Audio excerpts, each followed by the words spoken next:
बताइए नाम क्या लिखा है बेटा? अकाउंटिंग फॉर गवर्नमेंट ग्रांट, ठीक है ना?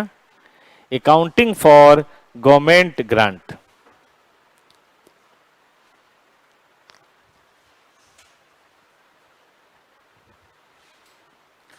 देखिए इसमें वर्ड है, एक तो गवर्नमेंट, एक वर्ड है ग्रांट। तो आप तो जानते हैं लॉ में जब भी कोई बात आती है तो पहले डिफाइन किया जाता है कि भाई क्या मतलब है इसका, और फिर इसकी अकाउंटिंग की बात भी की जाएगी, ऑब्जेक्टिव की बात भी करेंगे। तो ना मैं पहले कुछ डिफिनेशंस बता देता हूं, दो डिफिनेशन मेन है। पहली है बेटा जी कि क्या मतलब है गवर्नमेंट से। हाँ, रूल मत लिखिए, डेफिनेशन लिखिए, फिर रूल शुरू करेंगे। डिफिनेशन ये है कि गवर्नमेंट का यहां जो मतलब है ना, वो गवर्नमेंट भी है, गवर्नमेंट एजेंसी भी है, या इसी तरह की सिमिलर बॉडीज भी है,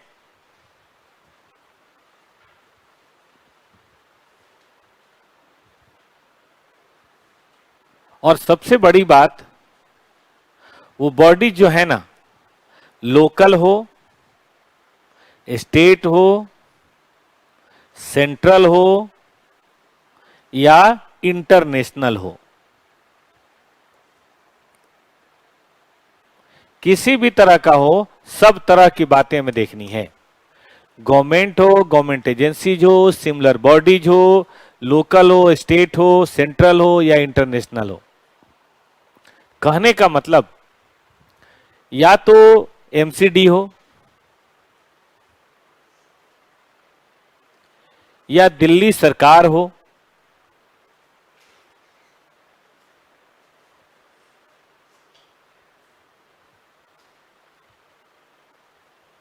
ठीक है, और या फिर इंडियन गवर्नमेंट हो या यूपी गवर्नमेंट हो या फिर अमेरिका की गवर्नमेंट हो, चाइना की गवर्नमेंट हो, या ऐसी बॉडीज, बॉडीज का मतलब जैसे यूनेस्को हो, यूनाइटेड नेशंस हो, नाबार्ड का नाम सुना आपने? नाबार्ड हो, सेंट्रल बैंक हो, रिजर्व बैंक हो, कुछ भी हो। यहां गवर्नमेंट का मतलब सिर्फ मोदी सरकार या योगी सरकार से नहीं है। यह गवर्नमेंट किसी भी तरह की जो चीजें हैं सब उसके अंदर शामिल हैं, ठीक है। अब सवाल उठता है कि भाई गवर्नमेंट ग्रांट से क्या मतलब है? तो गवर्नमेंट तो समझ गए, अब बात कर लेते हैं ग्रांट। ग्रांट का मतलब है असिस्टेंस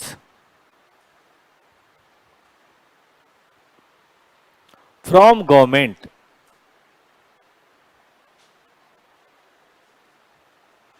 अब चाहे वो कैश हो और चाहे वो काइंड हो।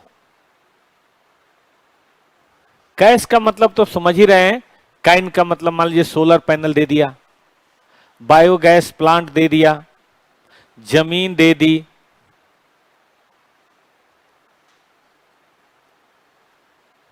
ठीक है। ऐसा होता ना, सरकार जमीन दे देती, आओ भाई यहां पे अपना बिजनेस करो। सोलर पैनल दे दिया भाई, रीजनरेटिव एनर्जी। एक और होता है वो बायोगैस वाला होता है, पॉल्यूशन इक्विपमेंट होते हैं, बैटरी वाला, इकोनॉमिक क्या बोलते हैं, इलेक्ट्रिक व्हीकल दे दिया। तो कहने का मतलब है इस तरह की जितनी भी सारी चीजें हैं वो सब चीजें हम यहां पे शामिल कर सकते हैं। हाँ, वो जमीन दे दिया, लैंड एंड बिल्डिंग दे दिया, लेकिन क्यों दिया? गवर्नमेंट ऐसे किसी को नहीं देती है, ये देती है फॉर पास्ट और फ्यूचर कंप्लायंस विद सर्टेन, आगे बैठो बेटा, आगे बैठो, कोई बात नहीं। हाँ चलो थोड़ा सा पीछे बैठ जाओ, थोड़ा सा पीछे बैठ जाओ। हाँ भाई यहीं यहीं यहीं पे बैठ जाओ। पास्ट और future compliance of certain conditions, ठीक है, पास्ट और future compliance of conditions.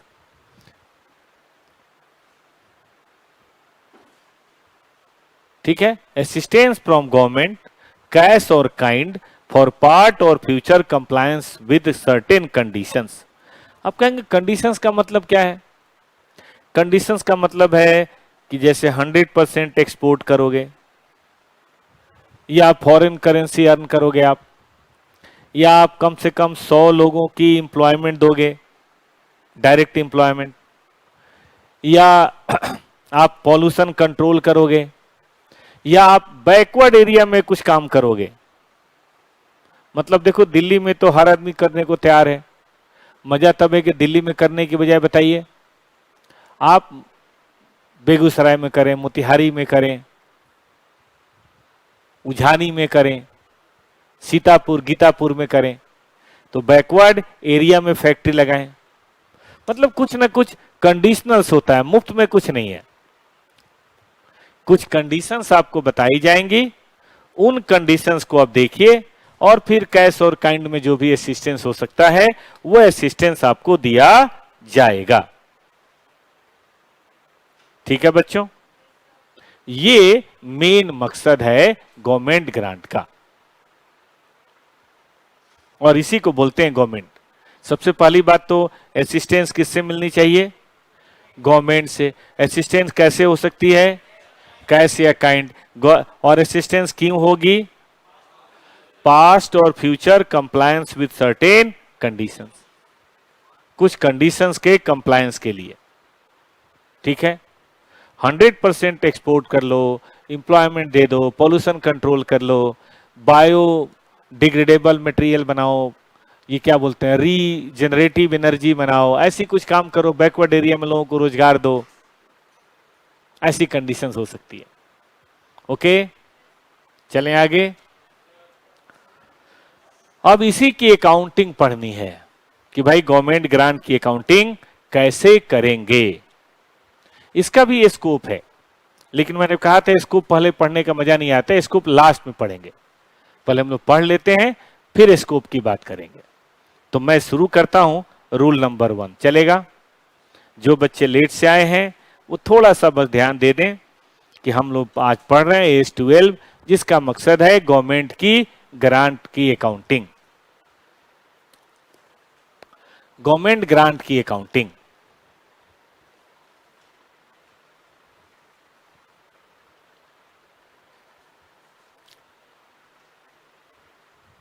Okay दोस्तों, देखिए सबसे पहला काम होता है रिकॉग्निशन।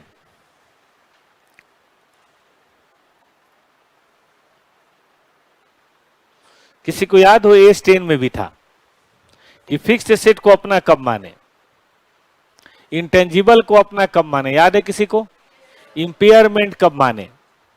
रिकॉग्निशन तो तकरीबन हर एस का क्रक्स होता है, जो भी रिकॉग्निशन वाले एस है। डिस्क्लोजर वाले में खैर ना हो, लेकिन इनकम एक्सपेंस एसेट लायबिलिटी वाले में होगा। तो रिकॉग्निशन का ये बेसिकली टाइमिंग की बात करता है।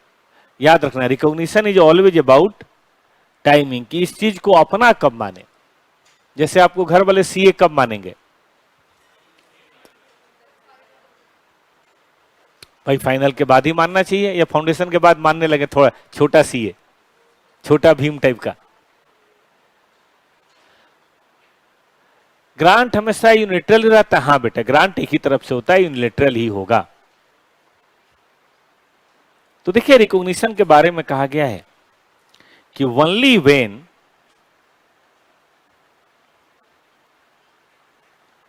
To conditions are satisfied,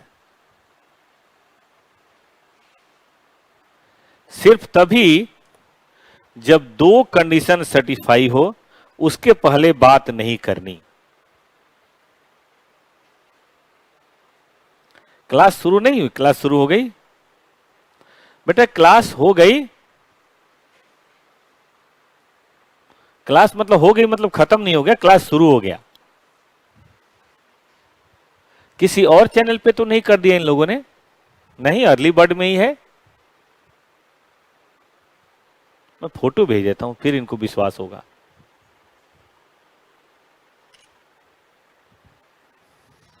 YouTube पे बेटा नहीं जा रहा, बाकी ऐप में तो क्लास है। चलिए आगे बढ़ा जाए। कौन सी दो कंडीशन?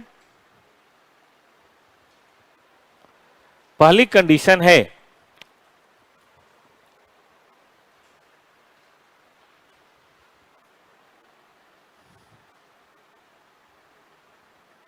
Reasonable assurance. अरे वो बच्चे बोल रहे हैं क्लास नहीं आ रही। अच्छा अच्छा ठीक है, मैं चालू करवाता हूं। अरे यार ये बैच चेंज करने को बोलो, ये आरती में वाले में कर दिया चालू।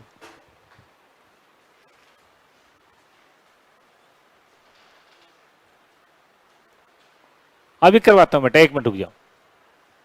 Reasonable assurance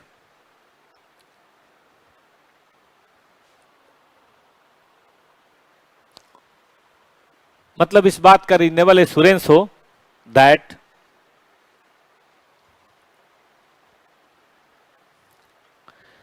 condition of government grant, short में लिख सकते हैं, विल बी कंप्लाइड।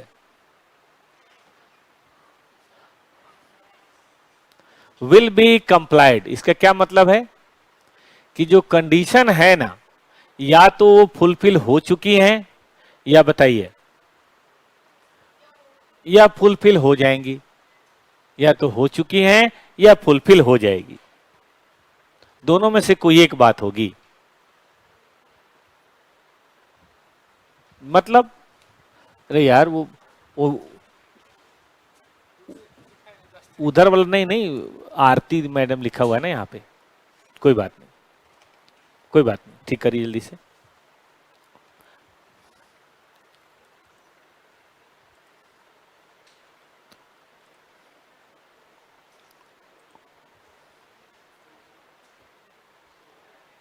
ये नहीं, ये वाला।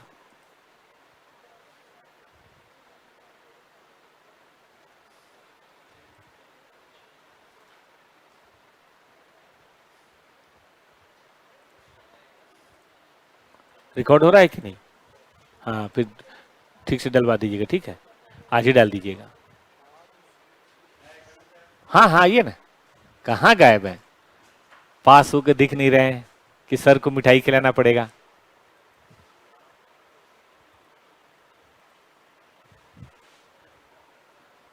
सबने मिठाई खिलाई, एक दो कंजूस बच्चे होते हैं, नहीं खिलाते।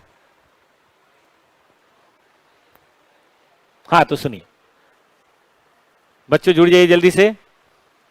गवर्नमेंट ग्रांट को रिकॉग्नाइज करने का अब आ गया है, प्लीज चेक कर लीजिए।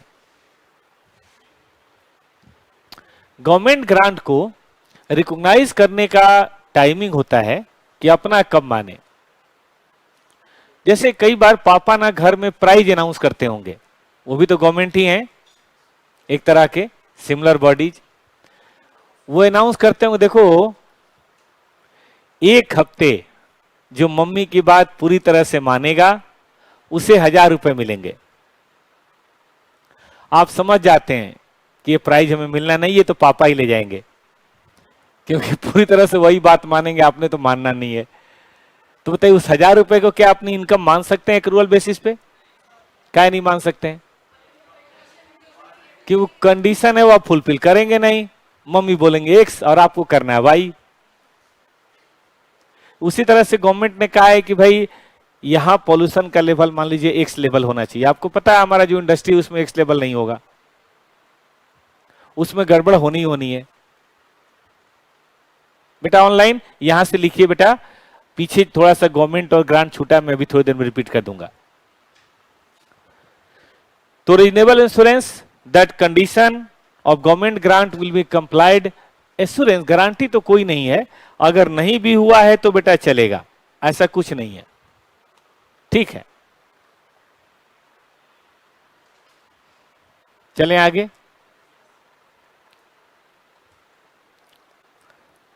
और दूसरी बात, मतलब जैसे मान लीजिए आपने कहा है कि 100% एक्सपोर्ट, लेकिन एक्सपोर्ट मार्केट बड़ा खराब है और देश में अच्छा प्रॉफिट हो रहा है, आप क्या बोलोगे? छोड़ो गवर्नमेंट ग्रांट यार, हम देश में बेच के ही कमा लेंगे। वो कह रहा है कि आपको इतनी एम्प्लॉयमेंट देनी है, लेकिन आजकल मशीनें आ गई बहुत अच्छी, एम्प्लॉय इतने मिलते नहीं है, तो आपने नई मशीन लगा ली, छोड़ो यार गवर्नमेंट ग्रांट। ठीक बात है कि नहीं? तो कंडीशन जो है वो हमें तय होना चाहिए और हम उसे पूरा कर सकें, इस बात का रीजनेबल क्या होना चाहिए? एश्योरेंस। दूसरा, ये तो होना ही चाहिए, प्लस दूसरा एक बार मैं दोहरा देता हूं, थोड़ा बच्चे छूट गए हैं। बेटा हम बात कर रहे हैं AS12 की गवर्नमेंट ग्रांट की, कि गवर्नमेंट ग्रांट यानी कि सरकारी अनुदान जो मिलता है उसको अकाउंटिंग कैसे करते हैं। अभी रूल नंबर 1 ही हम लोग पढ़ रहे हैं। रूल नंबर 1 है रिकॉग्निशन, कि उसे अपना कब माने। गवर्नमेंट ग्रांट अपना कब माने, इसकी दो शर्त है। पहली शर्त है कि जो कंडीशंस है हमें लगता है वो फुलफिल हो गई हैं या हो जाएंगी। लेकिन इससे भी बड़ी बात क्या भाई? रीजनेबल एश्योरेंस डेट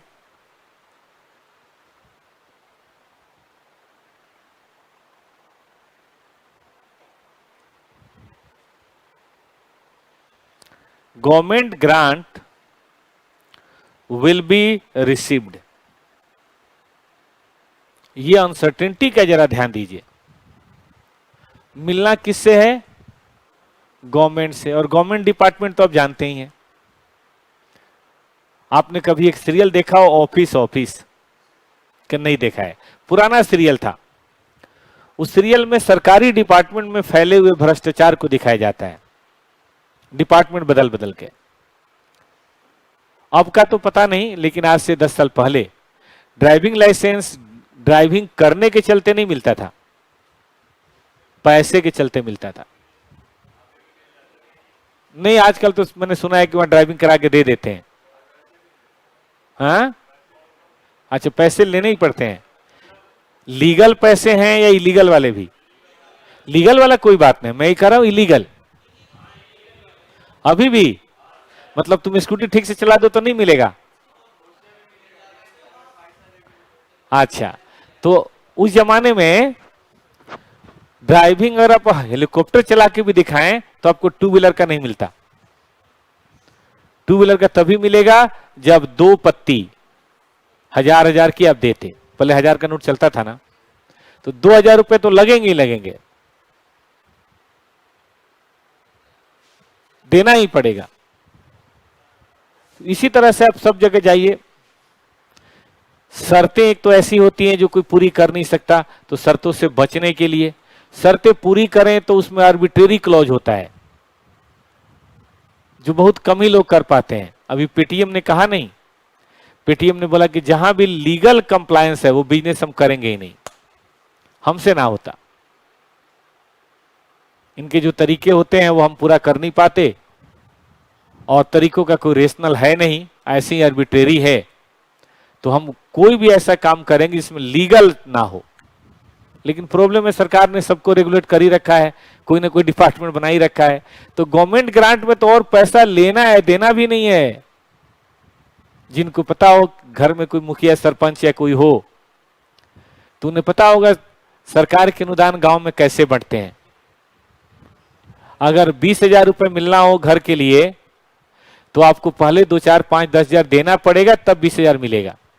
उसमें भी गांव में लोग बहुत हैं और अनुदान कम है, तो उसमें भी मतलब लाल फीताशाही जिसको बोलते हैं या भाई भतीजावाद खूब चलता है। गांव के हैं कोई एनीवन जो गांव में रहते हैं आजकल भी?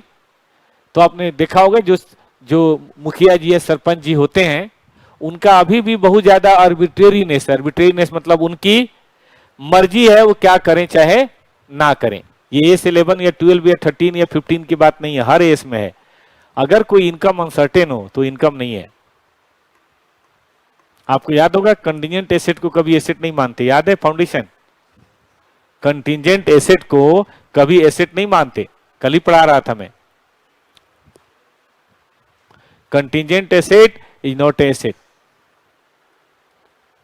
याद रखेंगे आप इस बात को, उसको हम एसेट मानते ही नहीं।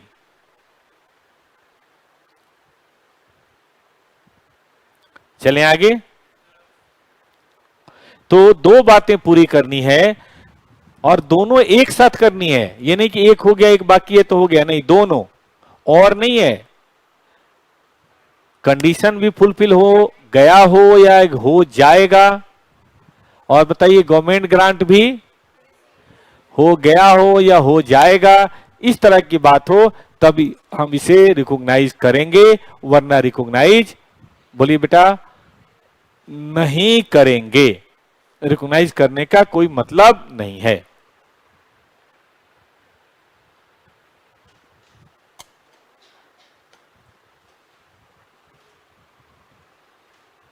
चलें आगे। आइए अब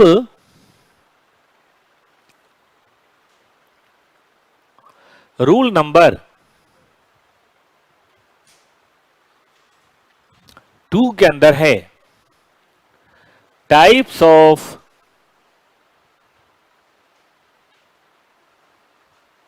गवर्नमेंट ग्रांट। एस ने बेटा शुरू में ना गवर्नमेंट ग्रांट के बारे में सोचना जब शुरू किया तो एक बड़ी समस्या आई जो हर अकाउंटेंट के सामने आती है कि ये रेवेन्यू रिसीट है कि कैपिटल रिसीट है। आपको याद है फाउंडेशन में एक चैप्टर था कैपिटल एक्सपेंडिचर, रेवेन्यू एक्सपेंडिचर। आपने बेटा फाउंडेशन पढ़ा है या डायरेक्ट एंट्री है? दोस्त आप बताएं, अरे आप बताएं, आपने फाउंडेशन पढ़ा है या डायरेक्ट एंट्री है? फाउंडेशन पढ़ा है।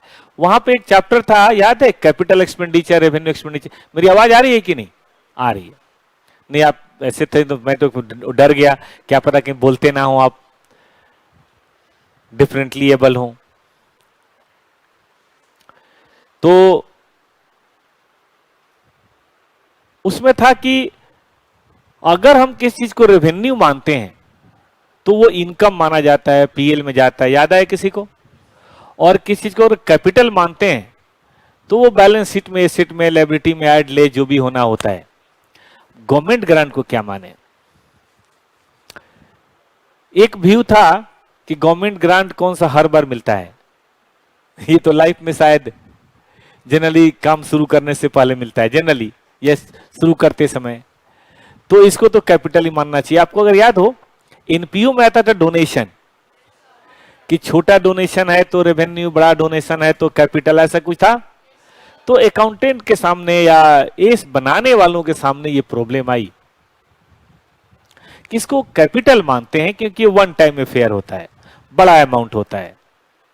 लेकिन कुछ का कहना था कि अच्छा ये मुफ्त में होता है क्या? कंडीशन फुलफिल करनी होती है और कंडीशन फुलफिल करने में खर्च लगता है। जैसे मान लो पोल्यूशन कंट्रोल करना है तो क्या खर्चा लगेगा भाई? हाँ जी, तो ये तो उसके लिए मिला है, तो खर्चा तो पीएल में गया, तो ये गवर्नमेंट ग्रांट कहां जाना चाहिए? ये भी पीएल में, रेवेन्यू में जाना चाहिए। तो ये बड़ी मतलब दुखदायक की बात अकाउंटेंट के सामने आई कि हम क्या माने, कैसा माने।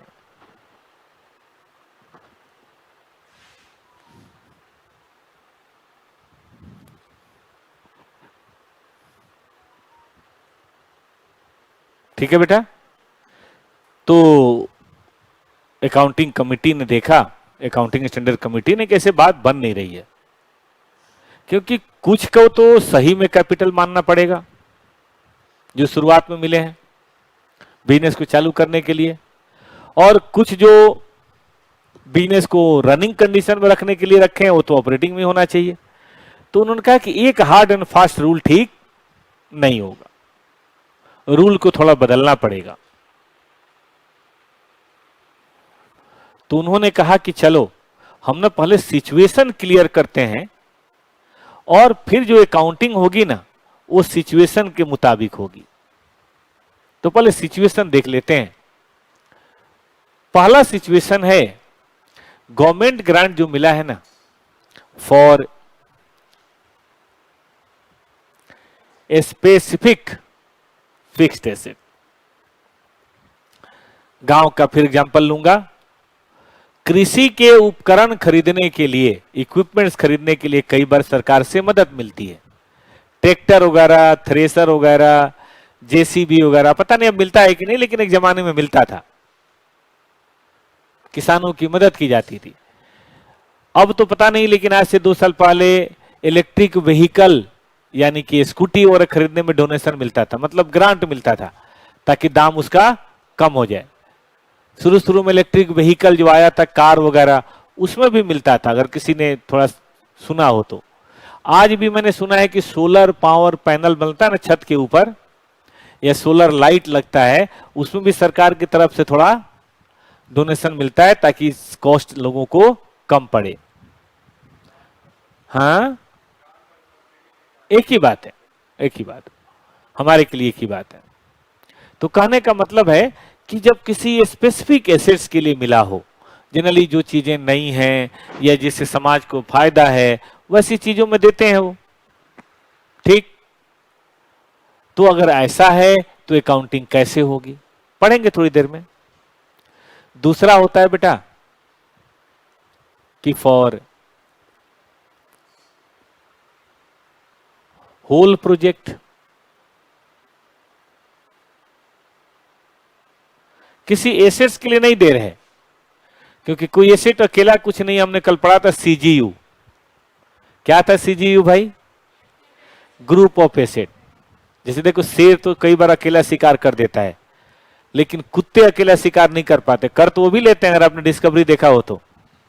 जंगली कुत्ते भी हिरन को मार देते हैं, लेकिन अकेले मार पाते हैं क्या? वो झुंड में मारते हैं। एक बार 10, 20, 25 घेर लेते हैं और फिर 2-4 धीरे धीरे अटैक करता है, पीछे आता है, फिर दूसरा अटैक करता है, ऐसे करके मार वो भी देते हैं। ठीक बात है कि नहीं? ये क्या है? Project CGU. अब जरा सोचिए, गांव में आप देख रहे हैं कि आलू का, प्याज का दाम कितना बढ़ जा रहा है। आजकल मैंने सुना है 50 रुपए आलू, 60 रुपए प्याज, 100 रुपए टमाटर, ऐसा कुछ है क्या? कोई सब्जी खरीदते हैं? घर के लिए खरीदते हैं कोई? तो यही रेट चल रहा है ना, 40, 50, 100 ऐसे। जबकि किसानों को आलू का इतना दाम नहीं मिला होगा।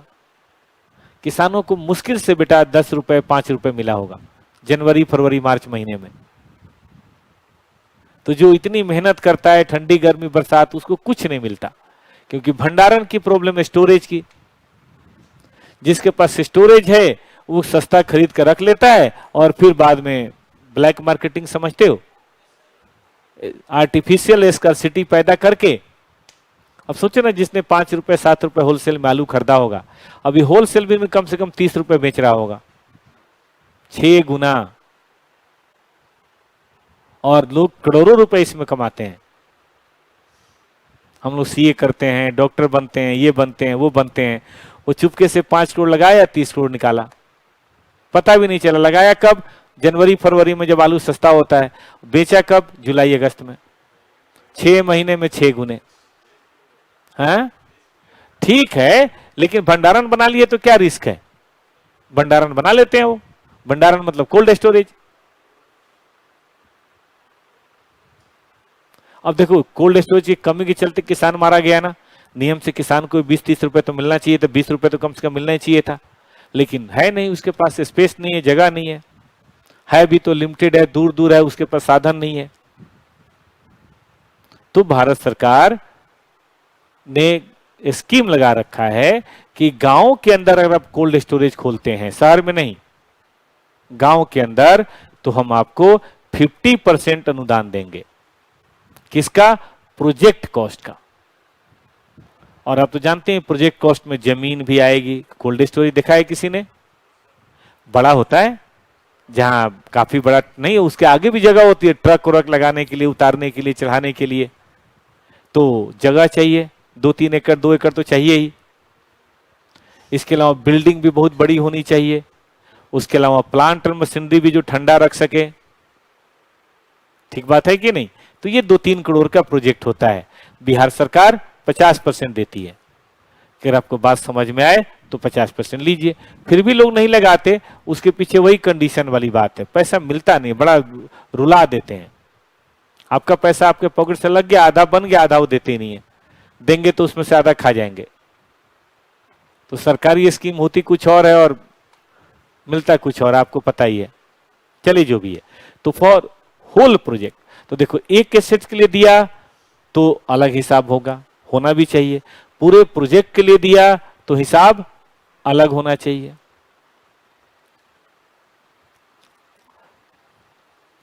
जब कैश दिया ही नहीं, कैश के बदले जमीन दे दिया, मशीन दे दिया, इक्विपमेंट दे दिया, तब कैसे अकाउंटिंग करोगे भाई? और लास्ट में नॉन मॉनेटरी का मतलब होता है मनी में नहीं दिया, इन काइंड दे दिया। कोई बात नहीं, मनी में कन्वर्ट करोगे ना, वो तो खैर देखो अकाउंटिंग के लिए किसी भी चीज को करते हैं, लेकिन वो बेसिकली मनी में नहीं है। जमीन दे दिया, जमीन तो नॉन मॉनेटरी है ना। अब सुनिए बेटा, एक डिफिनीशन है मॉनेटरी या नॉन मॉनेटरी क्या है। नॉन मॉनेटरी का मतलब होता है जो मॉनेटरी नहीं है। अरे सुनो तो सही, अब मॉनेटरी का मतलब होता है जिसका सर्टेन सम ऑफ वैल्यू हो। जैसे आपके बैंक में पैसा दे दिया तो वो तो 50 करोड़ दिया तो 50 करोड़ है, 20 करोड़ दिया तो 20 करोड़ है, लेकिन आपको 2 एकड़ जमीन दी, सर्टेन सम है, आप वैल्यूएशन उसकी 10 लाख भी कर सकते हैं, 20 लाख भी कर सकते हैं, हम कुछ और करेंगे, आप कुछ और करेंगे, तो इसको क्या बोलेंगे? Non monetary. समझा आपने? मतलब मेरे अकाउंट में सोलर पैनल के नाम पे 50,000 रुपए है, ये मॉनेटरी है, लेकिन सोलर पैनल आया, ये नॉन मॉनेटरी है।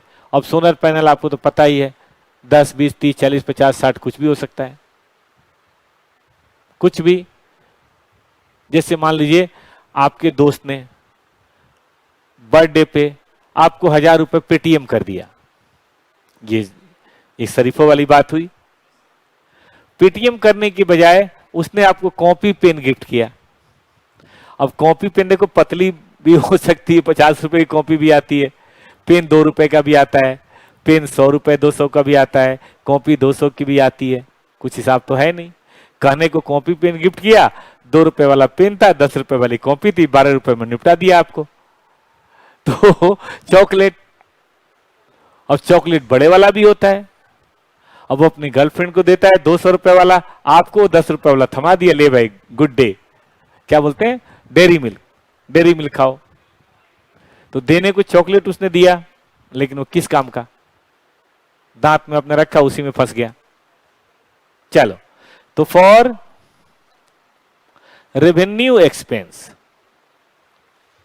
कई बार गवर्नमेंट ग्रांट आपको मिलता है बेटा जी इस बात के लिए कि आपने रूरल इलाके में करा है, वहां पे जनरेटर से बिजली पैदा करनी पड़ती है, तो फ्यूल सब्सिडी, या रिमोट इलाके में है तो सामान लेके जाना है, सामान लेके आना है, रास्ते में बड़ा प्रॉब्लम है, तो उस तरह की चीजें।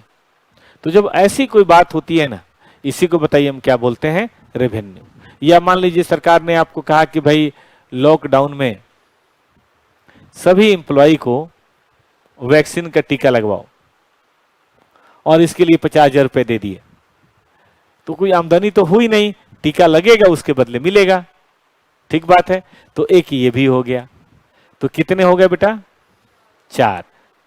अब चारों के रूल अलग हैं, क्यों हैं मैं बारी बारी से आपको बताता जाऊंगा और समझाता जाऊंगा।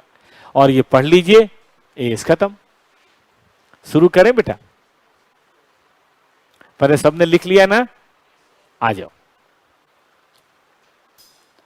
मैं शुरू करता हूं। गवर्नमेंट ग्रांट फॉर, अभी तक सबको सब कुछ समझ आया?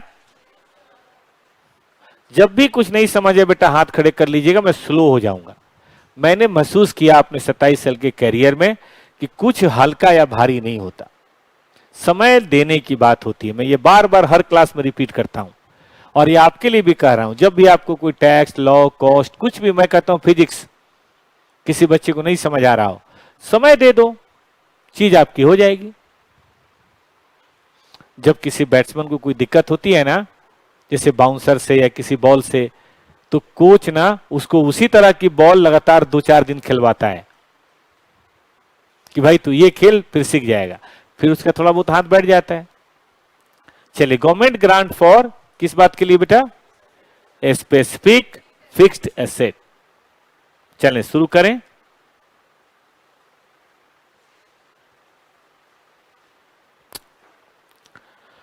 आइए भाई साहब, एग्जाम्पल, आपने ट्रैक्टर के लिए खरीद 10% ले लिया, 20% ले लिया, ट्रक के ले लिया, या किसी और चीज के लिए ले लिया, ठीक है।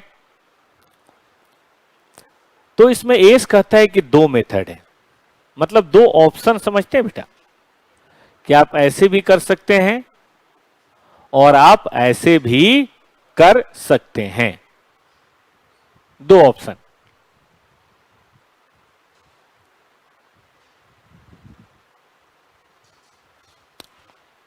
ऑप्शन वन है बेटा कि क्या लिखा जाए। ऑप्शन वन कहता है कि रिड्यूस फ्रॉम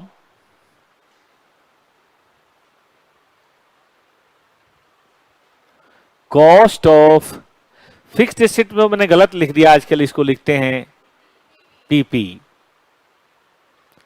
चलो, जो भी एसेट्स है उस एसेट्स की कॉस्ट से आप कम कर दीजिए।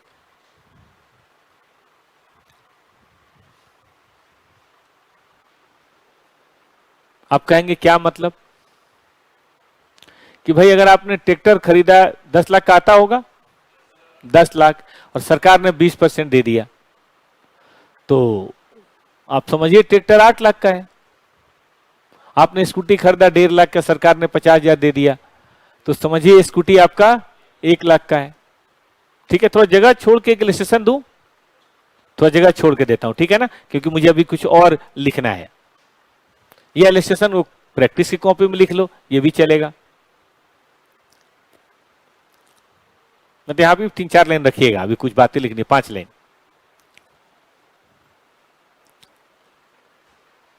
एक बेटा जी हमने व्हीकल परचेज किया, जिसकी कॉस्ट कितनी है, 10 लाख है। गवर्नमेंट ग्रांट मिल गया बेटा, बोली क्या बात बनी, सीधी बात। अब आपसे कोई पूछे कि भाई एडजस्टेड कॉस्ट कितनी है, तो अब बोलेंगे एडजस्टेड बुक वैल्यू 8 लाख है। बताइए डेप्शन 10 पे 8 पे, 8 पे आप तो जानते हैं A10, हमने A10 इसीलिए पढ़ा था कि अब जो भी होगा 8 पे होगा। मान लो 1 लाख डिप्रेसिबल अमाउंट है, सॉरी 1 लाख रेसिडुअल वैल्यू है, तो डिप्रेसिबल अमाउंट 7 होगा और 7 को उसके यूजफुल लाइफ में बांट देंगे 10%, 20%, या 1/10, 1/9, 1/7। ठीक है, तो मान लीजिए यूजफुल लाइफ है 10 ईयर्स, तो डिप्शन पर एनम होगा बेटा जी 80,000। चलेगा, एकदम सिंपल सिंपल सा तरीका है। कोई बोले जनरेंटी पास करके दिखाओ, तो आइए बेटा जनरेंटी दिखा देते हैं आपको हम। लिखना है किसी को, ये लिखिए ना, सभी एस, अब तो आप 5वां एस पढ़ रहे हैं और 5-6 एस तो चैप्टर के साथ हो जाएगा, तो 27 में से 10-11 तो समझो ऐसे ही हो जाएगा। जो चैप्टर के साथ एस होते हैं ना, वो आसान होता है, क्योंकि वो चैप्टर 5 दिन 6 दिन में पढ़ाया जाता है, तो उसमें एस का पता भी नहीं चलता। वही है, दूध में हॉर्लिक्स डाल के बच्चे को दे दो, बच्चे को पता भी नहीं चलता। आधे एस और बच जाएंगे।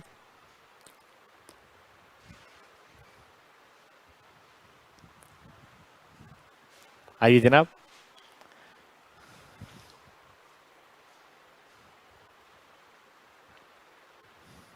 चलिए, तो मैंने कहा व्हीकल कॉस्ट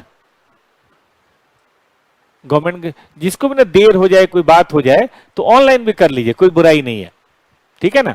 जैसे मान लीजिए कोई घर में काम आ गया, कोई बात हो गई, तो चलेगा, ऑनलाइन भी चलेगा, ऑफलाइन बहुत मारामारी करने की जरूरत नहीं है। अब भारत सरकार भी यही चाह रही है, दिल्ली गवर्नमेंट भी यही चाह रही है। चलें जनरेंटी, ध्यान दीजिए।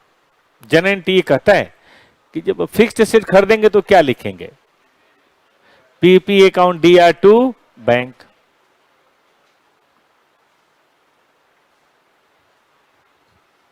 $10 लाख।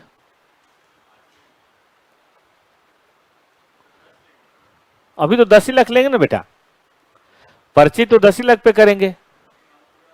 अरे रुकिए तो सही, ऐसी भी क्या जल्दी है। फिर गवर्नमेंट ग्रांट मिलेगा, बैंक टू गवर्नमेंट ग्रांट, बताइए कितना। अब इस गवर्नमेंट ग्रांट को बताइए कहां राइट ऑफ करेंगे, फिक्स्ड एसेट में। हम लिखेंगे गवर्नमेंट ग्रांट अकाउंट डीआर, बोलिए बेटा, टू फिक्स्ड एसेट। अब वो टेंजिबल हो इंटेंजिबल हो इससे कोई फर्क नहीं पड़ता। और आगे आपको बेटा जी जैसे डिप्शन चार्ज करना है करो ना, कौन मना कर रहा है।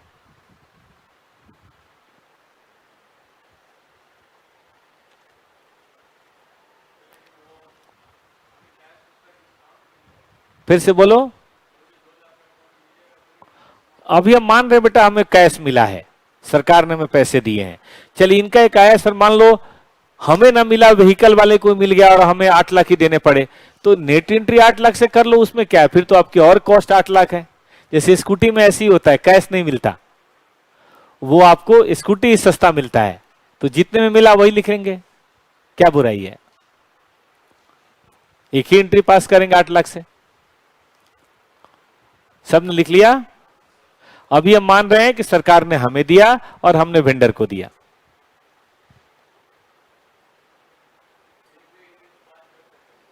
जी बेटा जी बोलिए।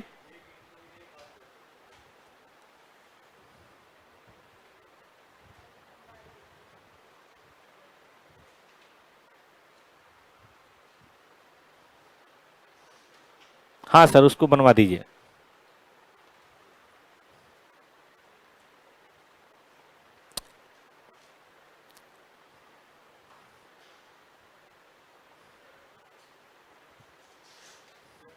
जी बेटा बोलो।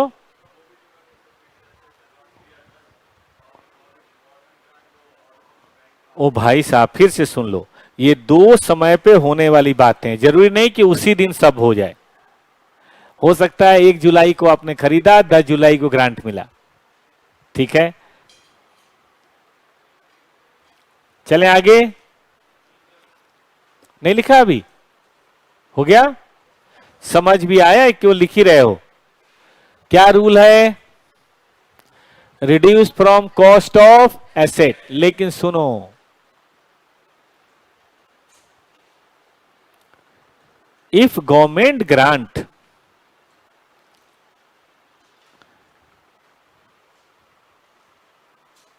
covers 100% of the cost, then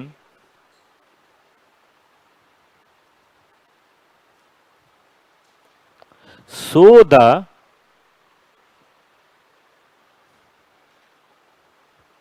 asset at nominal value। मान लीजिए आपने पॉल्यूशन इक्विपमेंट खरीदा है 10 लाख का और सरकार ने पूरा 10 का 10 लाख दे दिया। सुना प्यारे बच्चों ने, तो क्या बुक्स में बिल्कुल नहीं दिखाओगे। देखो बिल्कुल नहीं दिखाओ तो लोगों को पता कैसे चलेगा कि एसेट है भी। तो एक रूल हमारे यहां होता है नॉमिनल वैल्यू। नॉमिनल वैल्यू का मतलब होता है जिसके होने या नहीं होने से कोई फर्क नहीं पड़ता। जैसे फेस टू फेस की फीस तो ठीक ठाक होती है, क्यों होती है अब आपको समझ आ ही रहा होगा, पंगे बहुत हैं। एसी है, जगह है, पुलिस है, एमसीडी है, दिल्ली सरकार है, भारत सरकार है, अमेरिकी गवर्नमेंट है, सब पीछे लगे हुए हैं। ऑनलाइन में ऐसा कुछ होता नहीं है, घर पे बैठो, बीवी ने चाय बनाया, आराम से क्लास कराओ, बात खत्म। और जिस दिन मूड नहीं हो उस दिन कोई पुरानी क्लास लगा दो, बेटा चलो करते रहो। ऑनलाइन पढ़ाना बहुत ही आसान है। आपको प्रेजेंट नहीं होना, किसी दिन नहीं हुआ तो 4-5 क्लासेस, बहुत सारे टीचर ऑनलाइन वाले मैक्सिमम ऐसे ही हैं जो पहले की 5 क्लास पढ़ाते हैं और उसके बाद रिकॉर्डेड देते हैं। पहले 1, 2, 3, 4, 5 क्लास में पूरा माहौल एकदम और बना दिया, एक चैप्टर खूब आराम से पढ़ा दिया।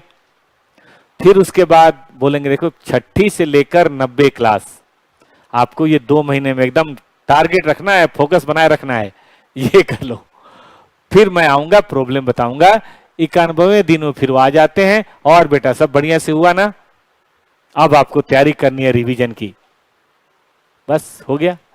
तो काम कम लगा ना, मैं बुराई नहीं कर रहा, ये टेक्नोलॉजी का फायदा बता रहा हूं, बच्चों को भी कोई दिक्कत नहीं है।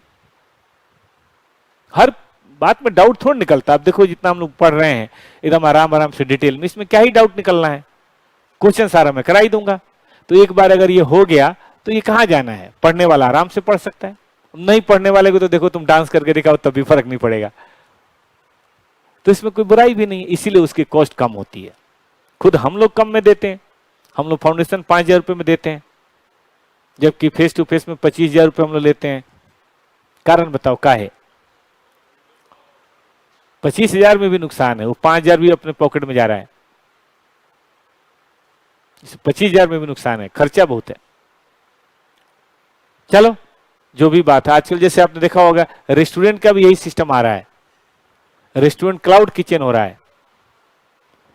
मेन रोड पे रेस्टोरेंट खोलने में बड़ा पंगा है, लेकिन गली मोहल्ले में कहीं अपना फर्स्ट सेकंड फ्लोर पे खोल लिया, अपना किचन ही है, वही रेस्टोरेंट है, और उसी में से खाना बना के आप पार्सल करते रहो, जोमेटो स्विगी वाला आके ले जाएगा। तो खाना थोड़ा सस्ता भी पड़ जाता है कि बनाने वाले भी घर के लोग होते हैं, मम्मी पापा बाप बेटे सब मिलके बना दिया, स्विगी में जा रहा है ऑर्डर। तो ठीक है, टेक्नोलॉजी के अनुसार से सब चेंज हो रहा है। तो मान लो कोई एसेट का 100% मिल गया, एसेट तो बुक में रहेगा नहीं, आप पढ़ेंगे ऑडिट, ऑडिटर कैसे चेक करेगा? थोड़े समय बाद लोग भूल भी जाएंगे कि एसेट था, और कोई एसेट गायब कर दे, आपका स्टाफ ही, मैनेजर ही। तो ऐसे में जानते हो क्या करते हैं? Nominal value. नॉमिनल वैल्यू का मतलब जिसके होने या ना होने से कोई फर्क नहीं पड़े। जैसे क्लासेज 500,000 रुपए मिल जाती हैं। अब 500,000 रुपए तो पुराने जमाने में किताबों का भी दाम होता था, आजकल शायद 200-300 की कॉपी भी आती होगी। 200 की कॉपी आती है बेटा? तब 200 की कॉपी आती है, 200 में क्लास मिल रही है। क्या अर्ज है भाई? कई टीचर मैंने आप तो नहीं पहले सुने थे 50 रुपए पर चैप्टर, 20 रुपए पर रिकॉर्डेड देना है, प्रॉब्लम क्या? 20 रुपए पर चैप्टर, ऐसा लग रहा है 20 रुपए की एक कचौड़ी, दूसरी कचौड़ी। तो 20 रुपए पर चैप्टर, ये क्या फीस है? नॉमिनल। कौन सी फीस है बेटा? ये नॉमिनल फीस है, जिसका होना या नहीं होना कोई मायने नहीं रखता।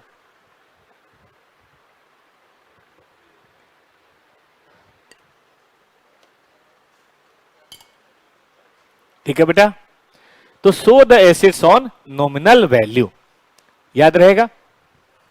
कहने का मतलब 10 का 10 मिल गया ना, तो एसेट को 1,000 रुपए पे दिखा देना। कैसे दिखाना मैं समझा देता हूं। ये देख रहे हो, मान लो पूरा 10 का 10 लाख मिल गया, तो हम क्या करेंगे 9,99,000 तो फिक्स्ड एसेट में डाल देंगे, और 1,000 मिसलेनियस इनकम, जानते हो, मिसलेनियस इनकम में डाल देंगे। आपका गवर्नमेंट ग्रांट भी टैली हो गया, और फिक्स्ड एसेट भी थोड़ा सा दिखाई देगा, थोड़ा सा। आपने किसी छोटे बच्चे को ठंडी में देखा है, एकदम छोटा नवजात शिशु, घर में कभी मौका मिला देखना, उसको ना पूरा कंबल उम्बल से, रजाई से, मतलब छोटे छोटे कंबल आते हैं उससे लपेट देते हैं, उसकी छोटी सी मुंडी जो होती है ना, वही केवल दिखाई दे रही होती है, बाकी फुल बॉडी उसकी पैक रहती है ठंडी के मारे।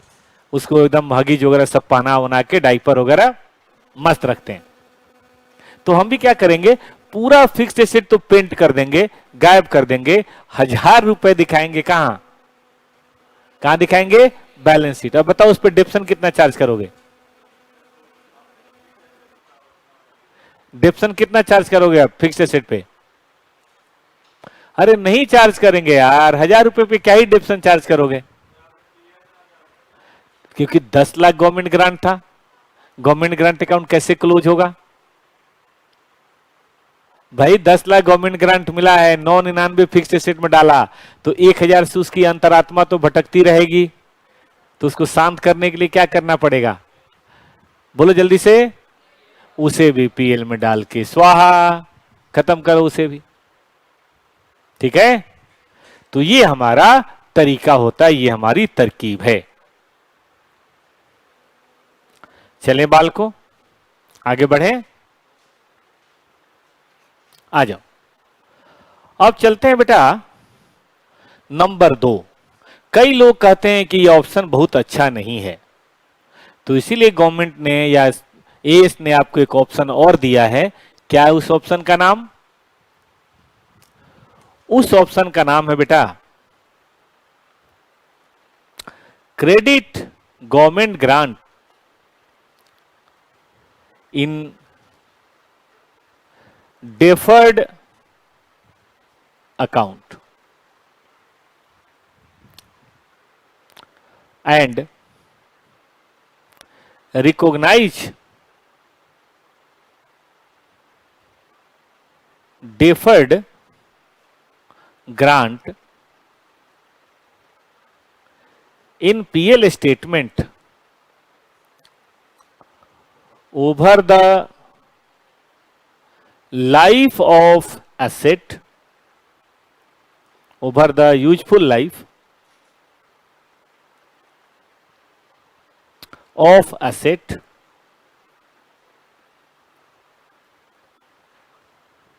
in रेशियो, या क्या लिखा जाए, चलिए in ratio of depreciation method, कि credit government grant in deferred account and recognise deferred grant in PL statement over the useful life of asset in the ratio of deferred method, depreciation method, या depreciation amount कह लेते हैं method की बजाय।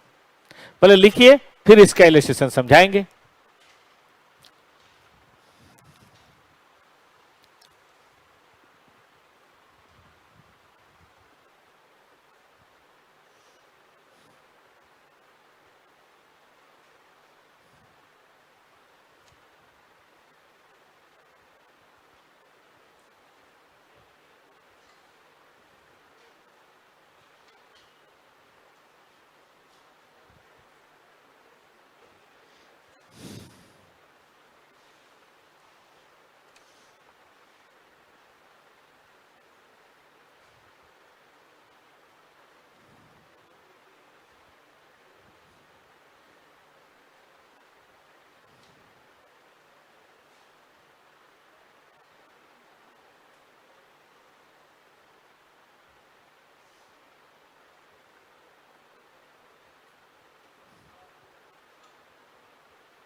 हो गया बेटा? देखो, कई लोगों का ये कहना है कि अगर मुझे एसेट मिला, सॉरी वो ग्रांट मिला, और मान लो ग्रांट ठीक ठाक मिल गया 8 लाख 10 लाख, तो मैंने एसेट को 1 लाख 2 लाख पे दिखा दिया, क्या बैलेंस शीट में सही प्रेजेंटेशन है? 1 लाख दिखाना, 2 लाख दिखाना, क्या बैलेंस शीट का सही प्रेजेंटेशन है? ईमानदारी से बताओ, क्या हम कह सकते हैं balance sheet show true and fair view? क्योंकि सबको पता है एसेट 10 लाख का है, दिखा रहे हैं नॉमिनल वैल्यू 1 लाख 1,000 पे, या कम करके 3 लाख पे, 4 लाख पे। तो बोला गया कि सेम क्वेश्चन, अब देखो तरीका क्या बदलेगा, गवर्नमेंट ग्रांट एडजस्ट नहीं होगा।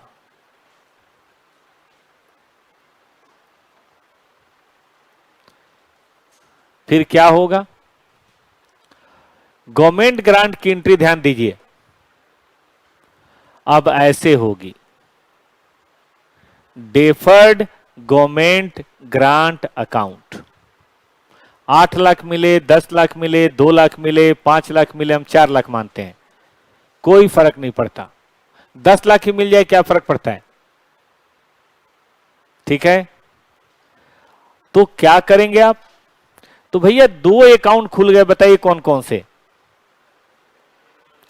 एक फिक्स्ड एसेट और दूसरा बताओ डेफर्ड गवर्नमेंट ग्रांट।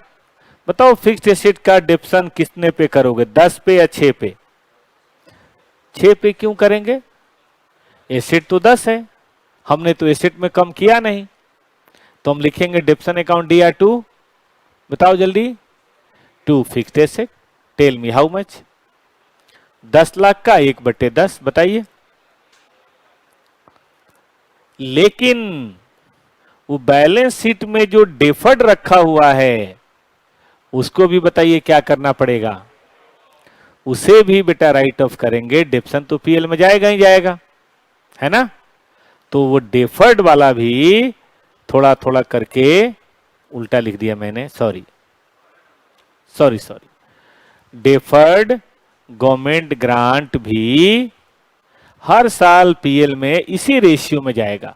अगर ये इक्वल है तो गवर्नमेंट ग्रांट भी, बोलिए, इक्वल। ये अगर घटते हुए क्रम में है तो गवर्नमेंट ग्रांट भी घटते हुए क्रम में, मतलब जैसा डिप्रिसिएशन का रूल होगा उसी तरह से वो भी चार्ज करेंगे। कितना है, 40,000, सॉरी 4 लाख, बताइए तो 1/10 कितना, 40,000। एक बार जरा लिखिए बेटा, हाँ बोलो ना। तो ये भी एसएलएम, डब्ल्यूडीबी से करेंगे तो ये भी डब्ल्यूडीबी, जैसा करेंगे बिल्कुल वैसा ही होगा। लिखिए जरा, फिर बात करते हैं। Illustration number 2,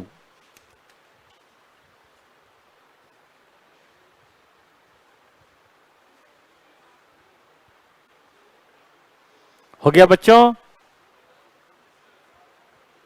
fixed asset to bank, bank to government grant, depreciation to fixed asset, government grant to PL. हाँ बेटा, अब जरा दोनों को देखिए तो दोनों में कोई फर्क महसूस हो रहा है। उस वाले में क्या था, फिक्स्ड एसेट की कॉस्ट कम कर दो, डिप्सन अपने आप कम हो जाएगा। इसमें है कि फिक्स्ड एसेट की दुनिया अलग और डिप्सन की दुनिया, सॉरी, गवर्नमेंट ग्रांट की दुनिया अलग, एक एसेट साइड में और एक लायबिलिटी साइड में। जब पैसा मिले तो हम पहले लिखते थे बैंक टू गवर्नमेंट ग्रांट, अब लिखेंगे बैंक टू डेफर्ड, और डेफर्ड का मतलब होता है थोड़ा थोड़ा करके, ठीक है। और बोलो, चलो हम यहां 4 लाख कर देते हैं, हमने 4 लाख करके बनाया है। अब ठीक है, बैलेंस शीट में कैसे होगा वो देख लो।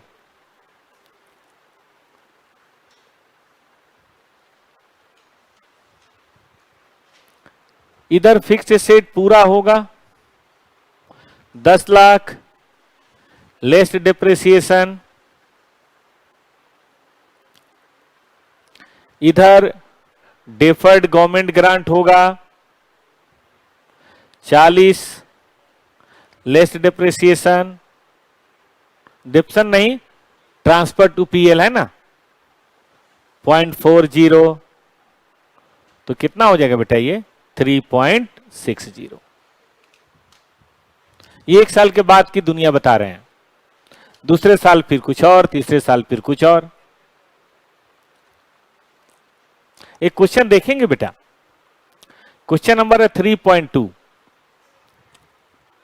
निकालिए बुक। क्वेश्चन नंबर 3.2,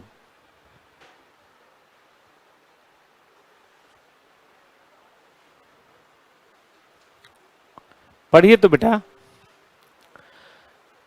एक कंपनी ने फिक्स्ड एसेट परचेज किया 50 लाख का, मिला बच्चों को। लाइफ है 5 साल और सैलवेज है 5 lakh. On purchase of government grant 10 lakh की बात हुई, पास नेसेसरी एंट्री फॉर 2 इयर्स। अगर ग्रांट को हमने कहां डाल दिया तो इसमें ऑप्शन 1 है या ऑप्शन 2 है, चलिए फिर ऊपर वाले का नाम लेके शुरू करिए।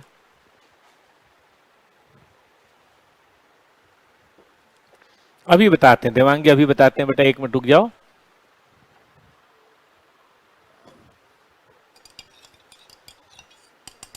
बताइए पहली एंट्री,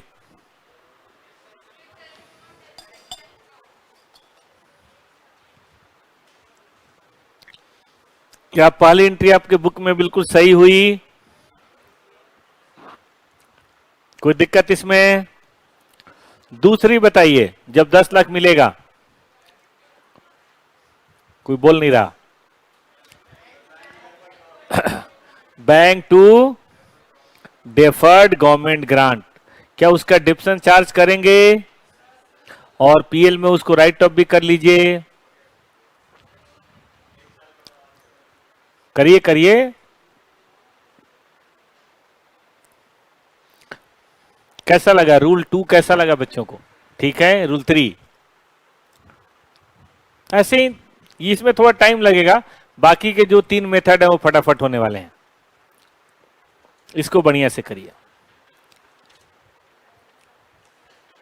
ये बहुत ही प्यारा मीठा एस है, इसमें उतनी मारामारी नहीं है, कल आराम से रिलैक्स मैनर में खत्म हो जाएगा।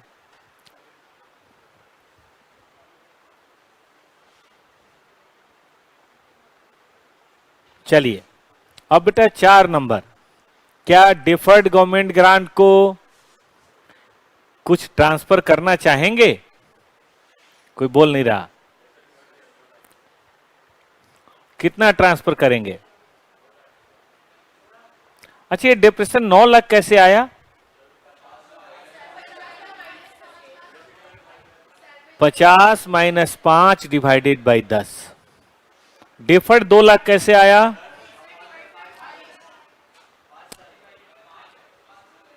10। अच्छा, यहां 5 ईयर है। अच्छा, अब सेकेंड ईयर में आइए तो बेटा, सेकेंड ईयर में पहली एंट्री पास कीजिए डिप्सन की और दूसरी एंट्री राइट ऑफ की। करिए सब लोग। सेकेंड ईयर में फिर डिप्सन होगा, परचेज की एंट्री तो नहीं होगी। हाँ, सेकेंड ईयर 2 साल का बनाना है ना। फिर से बोलो भाई, एंट्री तो हर साल करनी पड़ेगी। करिए करिए, कॉपी में करिए बेटा। जैसा फर्स्ट ईयर का डिप्सन वैसे ही सेकेंड ईयर का, अलग से कुछ थोड़े ना होगा। आगे चलिए, एक क्वेश्चन नंबर कीजिए।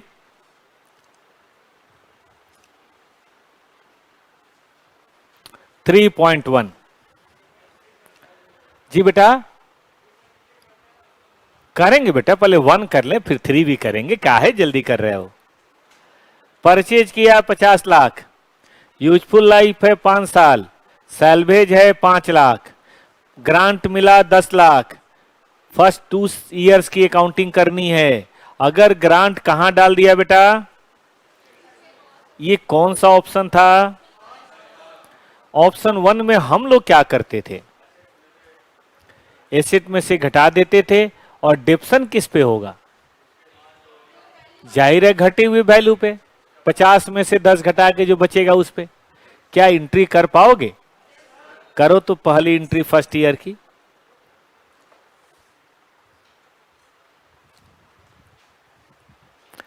Fixed asset to bank. दूसरी इन्होंने थोड़ा शॉर्टकट मार दिया है, आप चाहें तो 2 एंट्री कर सकते थे, बैंक टू ग्रांट और ग्रांट टू फिक्स्ड एसेट। इन्होंने एक ही बार कर दिया बैंक टू फिक्स्ड एसेट, चलेगा। पहले साल का कर लिया। अच्छा, डिप्रिसिएशन तो 9 लाख करोगे? काहे भाई? हाँ, 50 माइनस 10 तो पहले ही हो गया, और ऊपर से स्क्रैप वैल्यू भी है, डिवाइडेड बाई 5। और इसको पीएल में राइट ऑफ करोगे? करो भाई। और सेकेंड ईयर भी कर लो लगे हाथ, ए और बी। नहीं करो, ऐसे नहीं, एग्जाम में आएगा, करने के नंबर हैं, जानने के नहीं बेटा। चलिए पढ़िए 3.3 machine, useful life, residual value, government grant मिला बच्चों को। जन एंट्री पास करो। 1 मिनट, ये रिफंड वाला क्वेश्चन आ गया, गलती से आ गया, छोड़ो इसको, गोली मारो। मैं कुछ और लेके चलता हूं, ये क्वेश्चन अभी नहीं कर सकता। अब रिफंड कहां पढ़ाया यार? आओ जरा, इसमें एक लाइन और जोड़नी है, जगह है? यहां कहा तो था, मैंने कहा था जगह छोड़ो यार। ये बेटा ए हो गया। देखो एसेट दो तरह के होते हैं, एक डिप्रेसिएबल, एक नॉन डिप्रेसिएबल। हालांकि नॉन डिप्रेसिएबल कम ही होता है, जमीन ही होता है जिसकी वैल्यू बढ़ती है, बट होता है ना बेटा। तो बोला गया in case of non depreciable asset,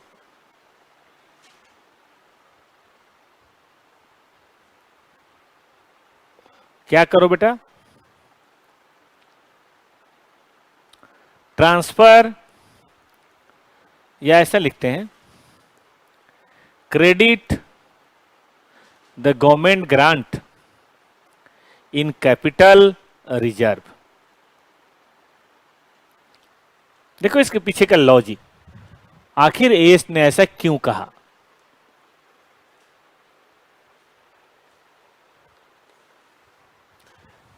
deferred जब हम लेते हैं ना बेटा, तो इधर से एसेट डेफिसिट करते हैं, इधर से डिफर्ड, धीरे धीरे डिफर्ड खत्म हो जाता है, धीरे धीरे एसेट खत्म हो जाता है। लेकिन मान लो एसेट नॉन डिप्रेसिएबल है, अब एसेट तो कभी खत्म होगा नहीं, ये डिफर्ड कहां क्लिक करोगे भाई, ये किसके लिए डिफर कर रहे हो, मैचिंग कॉन्सेप्ट तो पूरा होगा नहीं।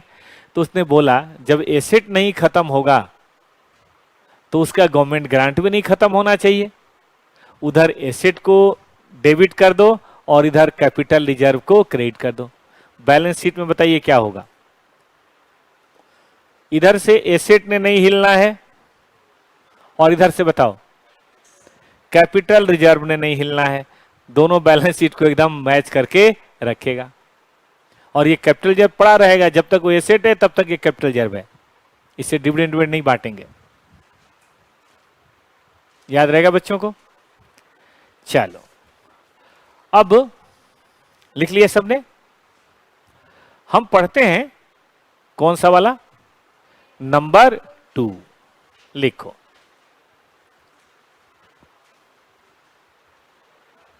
हाँ बेटा, नंबर 2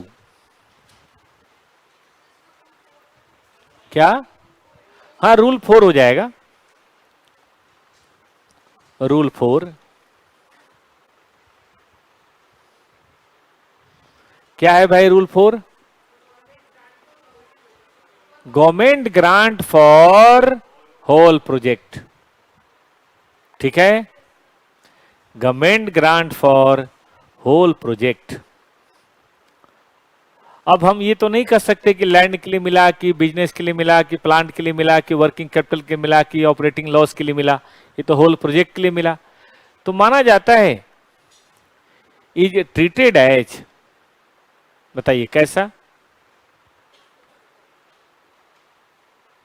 प्रोमोटर्स कंट्रीब्यूशन। हालांकि सरकार को हम शेयर नहीं देते, लेकिन समझो कि सरकार हमारे साथ ये बिजनेस शुरू कर रहा है। प्रोमोटर समझते हो बेटा, बिजनेस की स्थापना करने वाले लोग, जैसे हम क्या बना रहे हैं, एक कोल्ड स्टोरेज, तो मैं हूं, ठीक है, भगवान लाल, मैंने लगाया 3 करोड़ का प्रोजेक्ट है, मैंने लगाया 2 करोड़, और एक मोदी जी हैं गवर्नमेंट ऑफ इंडिया, उन्होंने क्या लगाया, तो एक तरह से कहा जा सकता है गवर्नमेंट ऑफ इंडिया भी प्रमोटर है, ठीक है, उसके बदले शेयर नहीं ले रहा, दान दे दिया, लेकिन प्रमोटर ही तो है। और ऐसी चीजों को इनकम मानना उचित है क्या, ऐसी चीजों को इनकम मानना चाहिए। तो कहा गया क्रेडिट इन कैपिटल रिजर्व, और जानते हैं to be kept as share capital, मतलब इसको टच नहीं करना, इसे डिविडेंड नहीं बांटना, इसे कुछ लॉस राइट ऑफ नहीं करना। मेरा 2 करोड़ वो तो शेयर कैपिटल है ही, और ये 1 करोड़ कैपिटल रिजर्व, ये भी शेयर कैपिटल है, ये भी बिल्कुल ऐसे ही पड़ा रहेगा।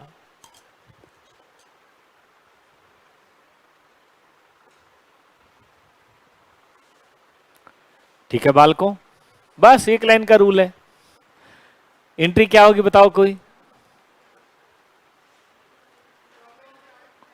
बैंक टू गवर्नमेंट ग्रांट और government grant to capital reserve, और इस कैपिटल रिजर्व से डिविडेंड बांट सकते हैं इस कैपिटल रिजर्व से लॉस को राइट ऑफ कर सकते हैं, इस कैपिटल रिजर्व से बोनस शेयर इशू कर सकते हैं, कुछ नहीं, ये ऐसे ही पड़ा रहेगा, ऐसे ही पड़ा रहेगा।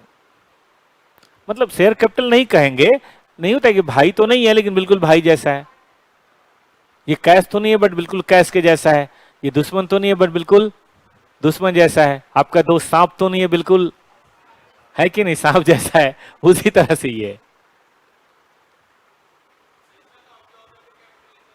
हाँ, कुछ नहीं, शेयर कैपिटल का क्या काम होता है, बिजनेस को मेंटेन करना, इसका भी काम है बिजनेस को मेंटेन करना। ये बिजनेस के दो खंबे हैं, एक आपका और एक गवर्नमेंट का, जिसपे बिजनेस टिकी है। कितना आसान है ये। चलो एक क्वेश्चन करते हैं। ये रिफंड का करेंगे, ऐसा नहीं कि नहीं करेंगे, ये गलती से यहां गया, ये रिफंड का क्वेश्चन है, थोड़ी देर बाद आएगा, अभी मतलब कल आएगा।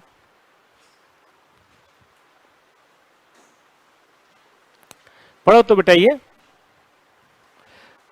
टॉप एंड टॉप लिमिटेड एक डिजाइनेटेड बैकवर्ड एरिया में खोला। आपने इकोनॉमिक्स में पढ़ा होगा, न्यू सिलेबस में थे ना आप लोग, तो उसमें पढ़ा होगा एलोकेशन फंक्शन।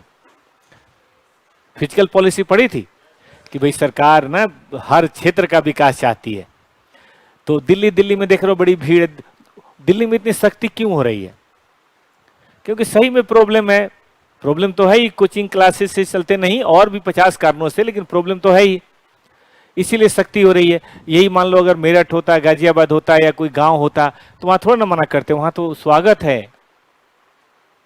क्योंकि जहां बच्चे जाते हैं वहां इकोनॉमी बढ़ती है। आपको पता है कुट्टा की इकोनॉमी आधी हो गई, वहां हॉस्टल वाले परेशान है, मेस वाले परेशान है, सिगरेट की दुकान वाले परेशान है, बताओ क्यों। अरे बच्चे आधे हो गए यार, अब मुंह में रजनी गंदा कदमों में दुनिया, बच्चे ही नहीं है। पता नहीं कुट्टा में बच्चे नहीं जा रहे ऑनलाइन के चलते या जगह जगह कोचिंग खुलने के चलते, आधे हो गए बच्चे, तो वहां बड़े बच्चे मतलब सब लोग परेशान है, जबकि कोचिंग के दम पे ही कुट्टा शहर मतलब एकदम वाइब्रेंट इकोनॉमी, 600 करोड़ की इकोनॉमी हो गई थी या 6000 करोड़ की इकोनॉमी हो गई थी, वो बेचारा साफ हो गया। चलो जो भी कारण हो, तो बैकवर्ड एरिया में सरकार भी चाहती है जाओ, फिर लोग क्यों नहीं जाते बिजनेसमैन बैकवर्ड एरिया में, बड़ी प्रॉब्लम है बैकवर्ड एरिया में, लाइट नहीं होता, लॉ एंड ऑर्डर की प्रॉब्लम होती है, वहां बाकी चीजें डेवलप नहीं होती, रोड सड़क नाले ये सब, लॉ एंड ऑर्डर वही तो कर रहे हैं, गली मोहल्ले के छोकरे सब हीरो होते हैं, बंदूक लेके घूम रहे होते हैं, प्लस वहां पे मनोरंजन के साधन नहीं होते, सिनेमा हॉल नहीं होता, होटल नहीं होता, पार्क नहीं होता, तो बच्चों का मन नहीं लगता, जो काम करने वाले होते हैं उनका मन भी तो लगना जरूरी है भाई, मन नहीं लगता तो इससे भी दिक्कत, स्ट्रीट फूड जैसे यहाँ है वहां नहीं मिलेगा, तो कई तरह की बातें होती हैं, इसीलिए लोग जाते नहीं है। तो ऐसे में सरकार क्या करती है ना, इकोसिस्टम डेवलप करती है। सरकार बोलती है कि आप आइए झज्जर इंडस्ट्रियल एरिया में, या आप आइए रानीगंज इंडस्ट्रियल एरिया में, हम आपको रोड बना के देंगे, हम बिजली का पूरा 24 आवर व्यवस्था करेंगे, हम पुलिस चौकी लगाएंगे ताकि कोई क्रिमिनल एक्टिविटी ज्यादा ना हो, बाद में अलग बात है पुलिस वाले वसूलने लगते हैं जो भी है, हम आपको पूरी व्यवस्था करके देंगे, और एक आदमी को नहीं बहुत सारे इंडस्ट्रिस्ट को बुलाते हैं, सस्ता जमीन देंगे, पावर भी सस्ता देंगे, इस तरह की बातें करते हैं, चलो फैक्ट्री लगाने का आधा पैसा हम देंगे, इसी को बोलते हैं बैकवर्ड एरिया में जाना। आगे आओ, गवर्नमेंट कितनी सब्सिडी बोल रही है, 20%, जिसका रीपेमेंट नहीं करना है, कोई नहीं करता, no condition that company should purchase any specific asset, कोई कंडीशन भी नहीं है, having fulfil the condition 50 crore का इन्वेस्टमेंट किया और 10 करोड़ हमें गवर्नमेंट से मिल गया, 50 का 20% बताना बेटा, 10 करोड़, कंपनी चाहती है कि इसको इनकम मान ले और बहुत लॉस हो रहा है उसको एडजस्ट कर दें, क्या विचार, 10 करोड़ मिल गया तो मजा ही मजा है, मौजा ही मौजा, इनकम मानो और ऐश करो, क्या विचार, पीएल में ले जाए, काहे नहीं ले जाए, कहा गया जब किसी प्रोजेक्ट के लिए जब पैसा मिलता है तो कहां ले जाते हैं उसको, कैपिटल रिजर्व, और उसको हम पीएल में अगर ले जाएं तो ये क्या होगा, ये वायलेशन होगा, कहां ले जाना चाहिए बेटा, तो अब क्या करेंगे, पहले लॉजिक लिख देंगे और फिर बातें करेंगे, चलेगा? ये पढ़ो। असल में ना एक कभी मैं आपको पढ़ा रहा हूँ गवर्नमेंट ग्रांट मिले तो क्या करेंगे, अभी 2 मिनट में पढ़ाऊंगा गवर्नमेंट ग्रांट रिफंड हो तो क्या करेंगे, मान लो किसी कारण से रिफंड हो जाए, करेंगे बेटा। ये पढ़ो, how would you treat the following in account. हाँ, 35 lakh received from local authority for providing medical facility to the employ. बताओ भाई, मेडिकल फैसिलिटी के लिए मिले तो क्या करेंगे, रेवेन्यू वाला है कि कैपिटल वाला है? रेवेन्यू वाला। तो बताओ इसके आंसर क्या होना चाहिए कि जब वो मेडिकल एक्सपेंसेज इनकर्ड होगा उसी साल हम इसको इनकम मान लेंगे। पढ़ो तो कितना बढ़िया लिखा है कि जो रिसीव्ड है ये नेचर ऑफ रेवेन्यू है, क्रेडिट करेंगे इन द पीएल, ठीक है, या तो अलग से या उसी अदर इनकम में, या हम ये भी कर सकते हैं कि जितना एक्सपेंस हुआ उसमें से घटा के दिखा दें। किसी को एनपीओ याद है? मान लो एक होता था कंट्रीब्यूशन फॉर एनुअल डिनर या एनुअल फंक्शन, ऐसा होता था कि कंट्रीब्यूशन 10,000 मिला और एनुअल फंक्शन में लग गया 12,000। तो इसको दिखाने के 2 तरीके होते हैं, एक तो है इनकम इनकम साइड में और एक्सपेंस एक्सपेंस साइड में, और एक और तरीका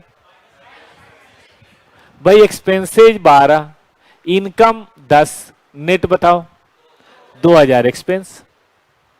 याद आया किसी को? अरे इंटर में ऐसा कुछ नहीं है बेटा जो अपने फाउंडेशन में 11 12 में नहीं पढ़ा है, बस उन्हीं चीजों को कॉन्क्रीट रूप देना है।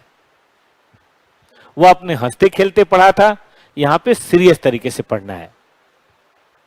वहां गलती होती थी तो थोड़ी माफी थी, जाने दो बच्चा है, यहां गलती होगी तो नंबर कटेगा, अरे इसका तो बच्चा है, ठीक है कि नहीं, ये तो बाप है, यहां माफी नहीं है, बस यही फर्क है। चलो आगे, वॉइस और वीडियो आगे पीछे आ रही है, अभी मैं ठीक करवाता हूं।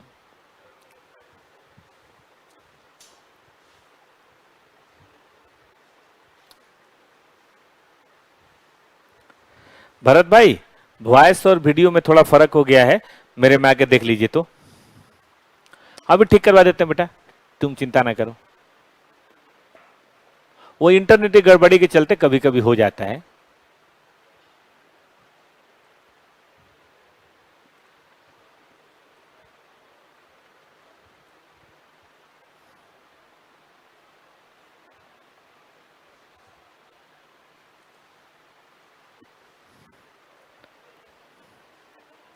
थोड़े समय के लिए मैंने पिक्चर गायब कर दी ताकि आपको प्रॉब्लम ना हो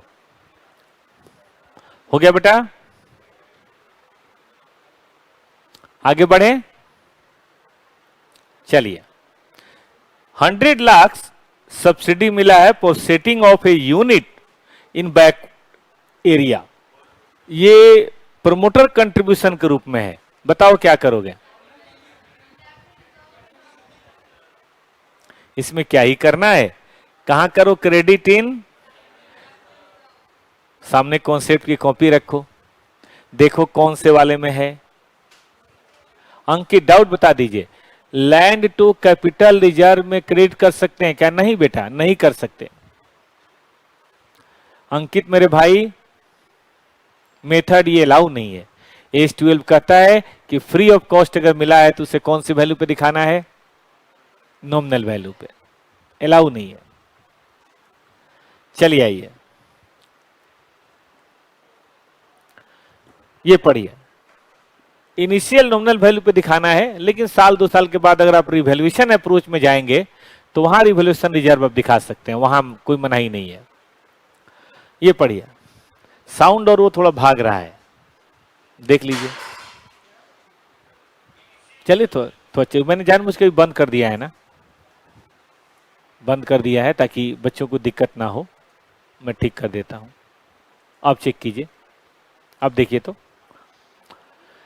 चलिए, गवर्नमेंट ग्रांट मिला ये रिफंड का है। अच्छा आ जाओ आ जाओ, ठीक है ठीक है, अभी शुरू करते हैं रिफंड, चिंता ना करो। ये देखो जुलाई 2021 है, ठीक। बच्चों बताओ क्या अभी भी भाग रहा है वॉइस? गवर्नमेंट ग्रांट है 120 lakh subsidy for setting up an industrial undertaking notified backward area. जरा कॉन्सेप्ट की कॉपी देखो और बताओ क्या करना चाहिए। प्रोजेक्ट के लिए मिला है तो क्या करें? Capital in sorry credit in capital reserve चलेगा। 15 लाख ग्रांट जो है ना, वो मिला है एक इफ्लुएंट ट्रीटमेंट प्लांट के लिए, मतलब जो पॉल्यूशन वाला पानी होता है ना, उसको साफ करने के लिए। थोड़ा सा ठीक हुआ है बट अभी भी आगे पीछे है।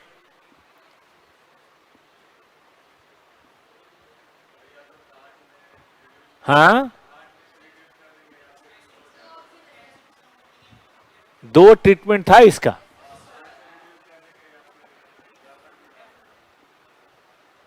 अगर किसी को याद हो तो यही 2 ट्रीटमेंट था, या तो रिड्यूस कर देंगे किस चीज में से? इफ्लुएंट प्लांट की कॉस्ट में से, और या फिर डिफर्ड में डाल देंगे।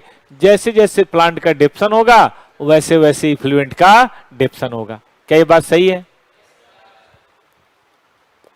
ठीक बात है ना? आगे बढ़ा जाए। अब ठीक है, चलिए बच्चों ठीक है, देखो तो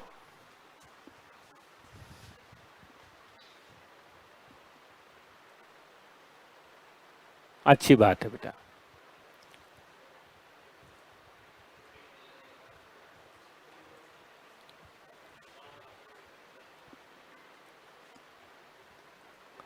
आ जाओ भाई। तो रिड्यूस फ्रॉम कॉस्ट, और बताइए credit in deferred government grant. अच्छा, 25 लाख मिला है मेडिकल फैसिलिटी के लिए वर्कर के पैंडेमिक में। Revenue credit in PL account when expenses incurred. जब एक्सपेंस इनकर्ड होगा तो कर देना। कैसा लग रहा है S12? बोरिंग समझ में आ रहा है या डर लग रहा है समझ में? आगे चलिए।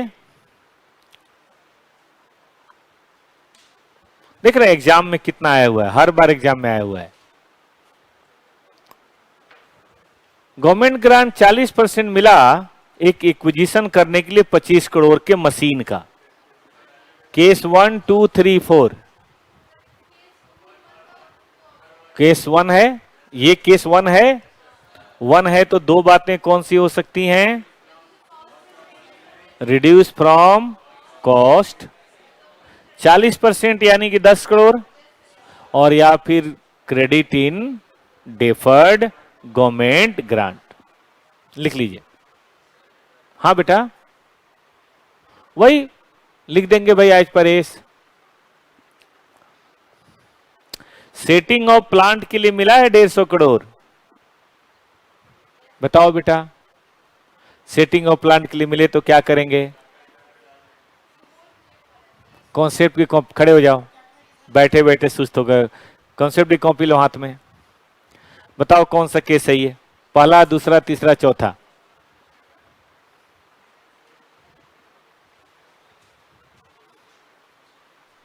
कौन सा केस है? 2 नंबर में क्या कहता है, पढ़ो जरा। ये क्यों बता रहे बेटा, उसको पढ़ने दो। पढ़ो बेटा।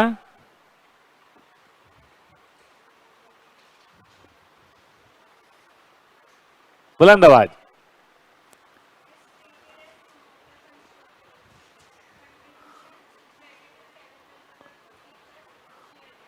है ना? कि जब प्रोजेक्ट कैसे बोलना चाहिए सर, AS12 कहता है कि जब प्रोजेक्ट के लिए मिले तो उसे प्रमोटर कंट्रीब्यूशन के रूप में मानते हैं और कहां करते हैं, क्रेडिट इन।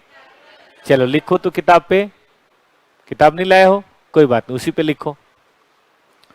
आ जाओ, या कॉपी पे लिखो ना, कॉपी पे लिखो क्वेश्चन नंबर 6.4 पॉइंट नंबर 2। आगे चलें बेटा। 50 लाख मिला है सेटिंग ऑफ प्रोजेक्ट, ये भी प्रोजेक्ट के लिए मिला है। 1 मिनट, हम लोग से गलती हो गई, ये एक प्लांट के लिए मिला है, प्रोजेक्ट के लिए नहीं है। हाँ, स्पेसिफिक प्लांट है, हम गलती कर गए ना। जब स्पेसिफिक प्लांट हो तो क्या करना चाहिए, यही वाला मेथड। ये प्रोजेक्ट है तो क्या करना चाहिए, अंतर समझिए। जब किसी एक प्लांट के लिए मिला हो, एसेट्स के लिए मिला हो, तब उसे उस एसेट की कॉस्ट में कम करना है। लेकिन जब पूरे प्रोजेक्ट के लिए land, building, plant, working capital, तब क्या करना चाहिए, क्रेडिट इन कैपिटल। बैठ जाओ बेटा, बैठ जाओ, बैठ जाओ। अच्छा, 5 लाख मिला है लोकल अथॉरिटी से। क्या लोकल अथॉरिटी गवर्नमेंट होता है? गवर्नमेंट कौन होता है? कुछ नहीं, लेस कर देंगे 150 में। हाँ ये बताओ, लोकल अथॉरिटी गवर्नमेंट होता है बेटा? गवर्नमेंट कौन कौन होता है? Government, government body, similar organisation, local, state, national या इंटरनेशनल, कोई भी हो। हाँ, मान लो अमेरिकी गवर्नमेंट से मदद मिले, वो भी गवर्नमेंट ग्रांट है। यूनेस्को से मदद मिले, वो भी गवर्नमेंट ग्रांट है। ठीक। हाँ, तो 5 lakh from local authority for providing corona, क्या करें, क्रेडिट इन PL, है ना, व्हेन एक्सपेंस इनकर्ड। लिखो लिखो, कॉपी में लिखो ना, अरे कॉपी में लिखो ना भाई, व्हेन एक्सपेंस इनकर्ड।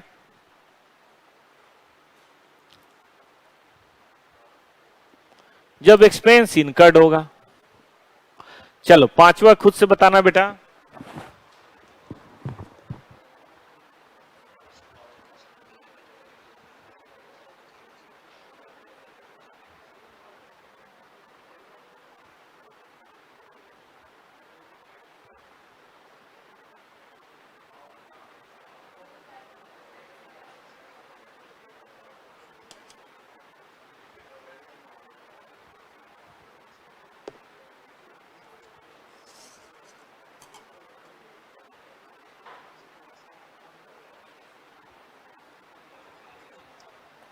आराम करो, कोई बात नहीं, कल से क्लास फिर आराम से होगी ना, नो प्रॉब्लम।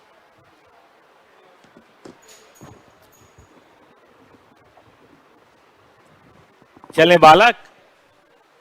अच्छा ये आओ, ये बड़ा प्यारा लग रहा है मुझे। 5वां करा किसी ने? कहता है परफॉर्मेंस अवार्ड मिला 500 lakh with a condition for major innovation in power plant within 3 years। 90% amount हमने कैपिटल एक्सपेंडिचर किया और बाकी 10% हमने रेवेन्यू किया। अब इसका क्या करें? मेजर इनोवेशन किया है, हल्का फुल्का नहीं।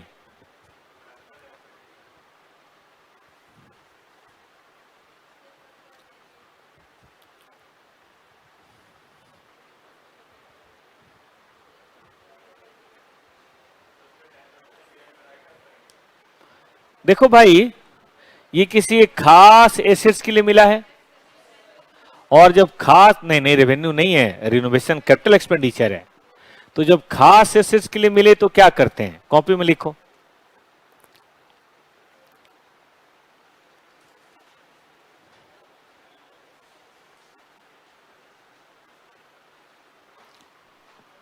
Expense for renovation of plant, जाहिर है ये कैपिटल रिसीट है। Related to a specific assets. और बेटा ऐसे केस में क्या करते थे आप? आपके पास दो ही ऑप्शन तो था, या तो reduce from cost of renovation, और या फिर credit in deferred government grant. सीधी बात, डेफर्ड गवर्नमेंट ग्रांट। पीएल में नहीं ले जाना बेटा, पीएल में नहीं, पीएल में नहीं जाएगा। एक सवाल ये होता है कि सर 10% तो कम से कम ले चलो, कर सकते हो। 90% यहां कर दिया, 10% पीएल में ले गए। हाँ, वैसे आपको मिला तो ये रिनोवेशन के लिए है, तो आपको कॉस्ट में से ही कम करना चाहिए।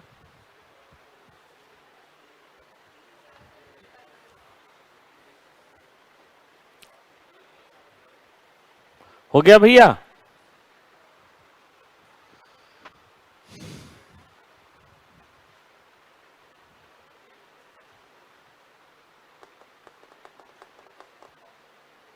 कर सकते हैं अंकित, 10% को पीएल में डाल सकते हैं, कोई दिक्कत नहीं है। अच्छा ये बताओ,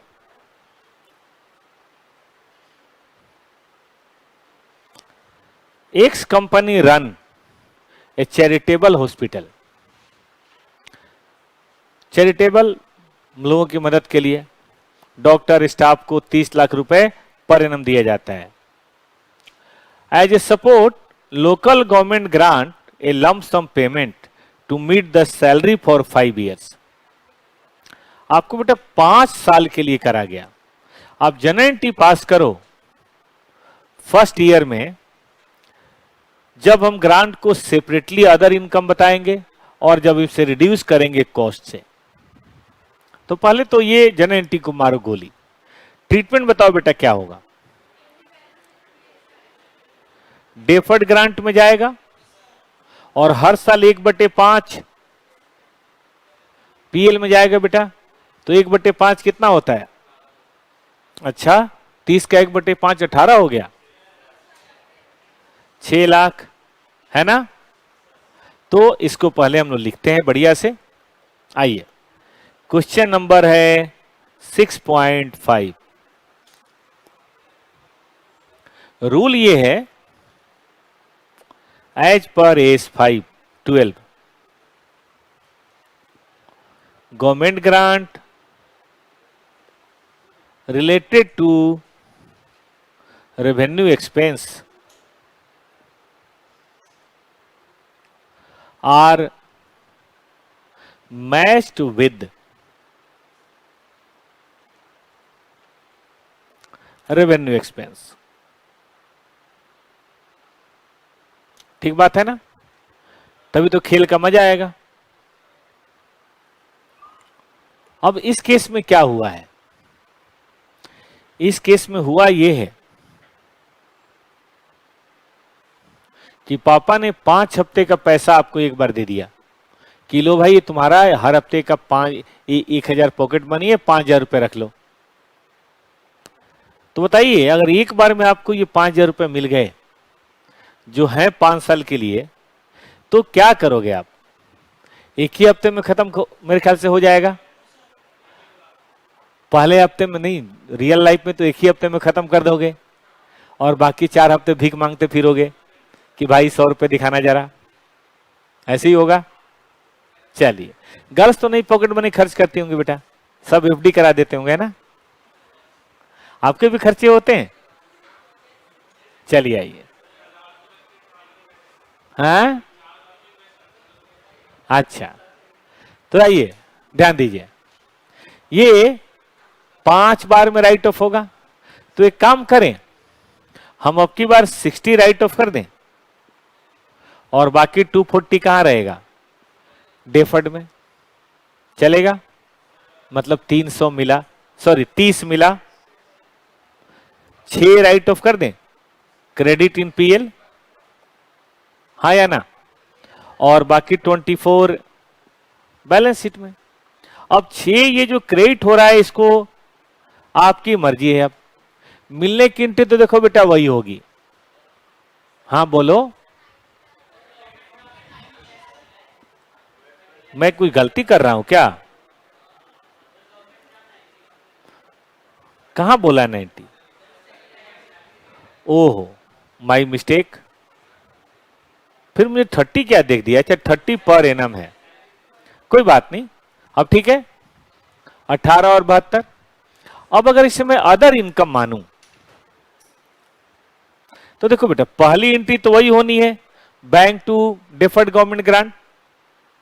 दूसरी एंट्री क्या होनी है? अदर इनकम मानेंगे तो deferred government grant account DR to PL. PL में ये अलग से 18 लाख दिखाया जाएगा। लेकिन अगर आप उस एक्सपेंस से कम करोगे तो हमारी एंट्री होगी deferred government grant account DR, बताओ बेटा, to deferred government grant account DR to,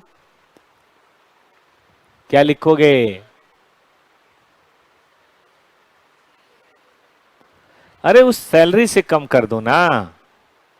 balance sheet में, सॉरी पीएल में जो सैलरी है 30 माइनस 18 12 आएगी। वही वाली बात, कंट्रीब्यूशन फॉर एनुअल फंक्शन और एनुअल फंक्शन एक्सपेंस।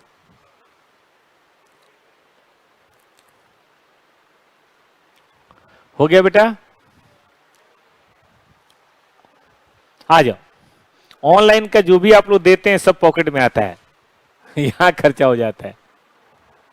40 लाख 4 साल, रेसिडुअल वैल्यू 8, ग्रांट 16। आप एंट्री पास करो थर्ड ईयर में और वैल्यू ऑफ फिक्स्ड एसेट बताओ। अगर क्रेडिटेड टू फिक्स्ड एसेट हुआ है और अगर क्रेडिटेड टू डिफर्ड हुआ है तो पहले सोचो कि पहले क्या किया था। पहले घटाया था क्या? 16 लाख। आ जाओ, मैं पहले ये सिखाता हूं। क्वेश्चन है बेटा 3.3, ऑप्शन है 1, grant credited in fixed asset.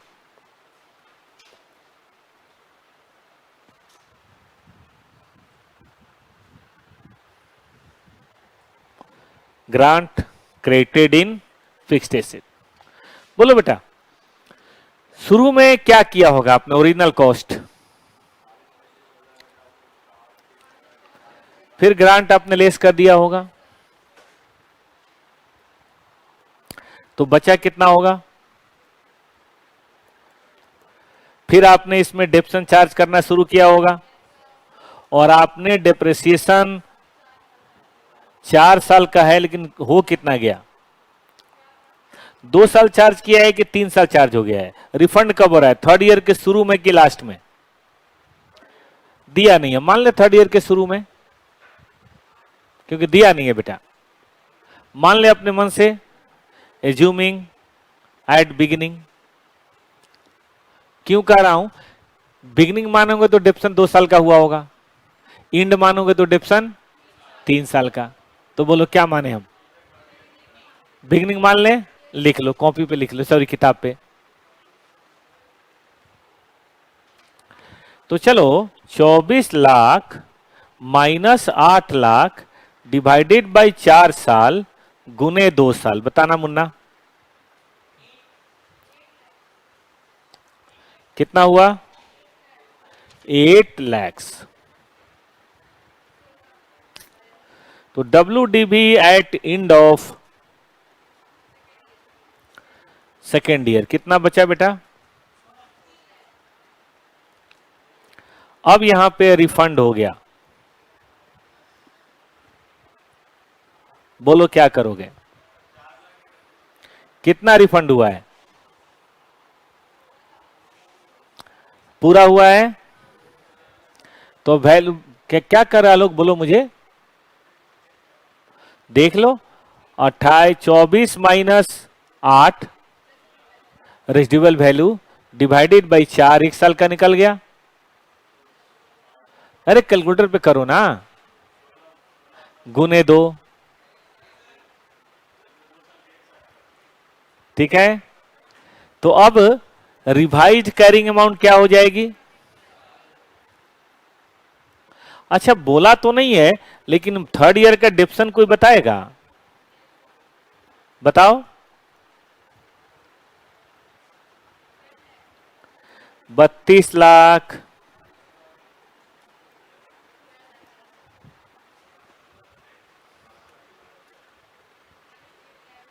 Minus 8 lakh divided by 2 years into 1, बताइए तो। बढ़ गया, बढ़ गया। चलिए अब हम आपसे बात करते हैं, ये लिखना है बालकों, शुरू से लिखो तो।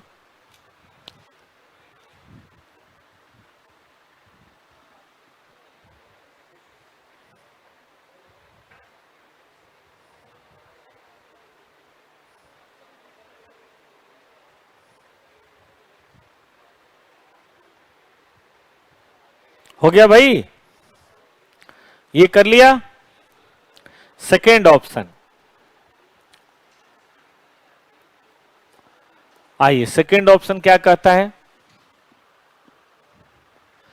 सेकेंड ऑप्शन है credit in deferred government grant.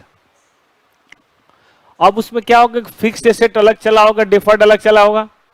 Fixed asset का डेफर्ड से कोई लेना देना नहीं है।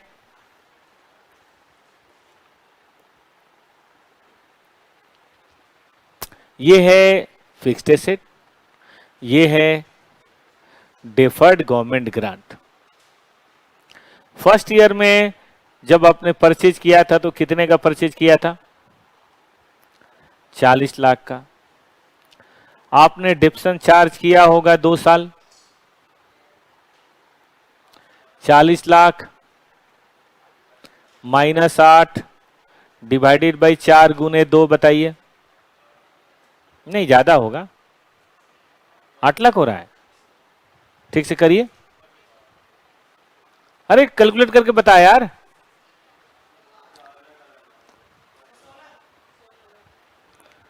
अब आपका WDV कितना रहा होगा? 24। जब रिसीव हुआ होगा तो आपने क्या लिखा होगा? डेफर्ड।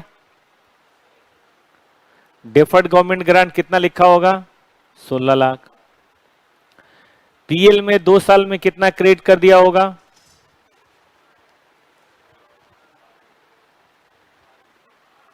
8 लाख। बैलेंस कितना है डिफर्ड में? बोलने रहे कोई? 8 लाख। अब रिफंड हुआ तो देखो, रिफंड का तो इस पे कोई फर्क नहीं पड़ेगा, डिप्शन तो जैसा चलता था वैसा चलता रहेगा। For third year 40 lakh minus 8 बटे 4 साल, वही चलेगा 8 लाख। मैं इस पे कोई टिप्पणी नहीं करता। यहां आइए, रिफंड कितना हुआ बेटा? 16। तो डेबिट इन डेफर्ड ग्रांट 16 कर दें या 8 करें? चैतन्य कितना डेबिट करें? 16 क्यों ना करें? है ही नहीं तो कहां से कर देंगे? ठीक है ना।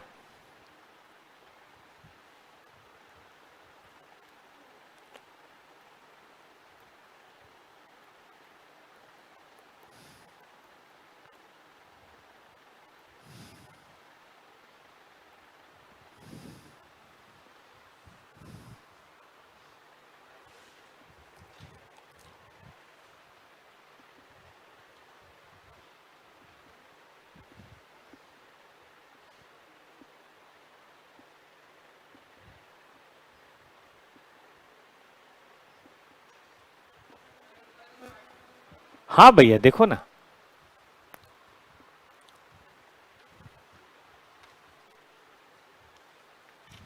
एक और छोड़ा था कोई, मुझे याद नहीं आ रहा। 5.3, 5.2, हाँ आ जाओ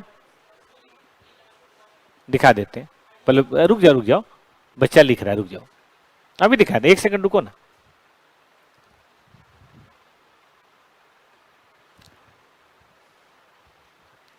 हो गया चैतन्य? हाँ पूछिए बेटा। देखिए इसमें एसिड्स में ना तो आते समय कोई चेंज होगा ना जाते समय, एसिड्स उधर है, हम तो डेफर्ड में करेंगे। डेफर्ड हमने शुरू में कितना लिखा था, 4 साल में राइट ऑफ करना था, स्ट्रेट लाइन मेथड था, तो 2 साल में 8 चला गया, बचा कितना है, अब रिफंड 16 हो गया, क्या करें, 8 तो यहां डाल दें और 8 पीएल में।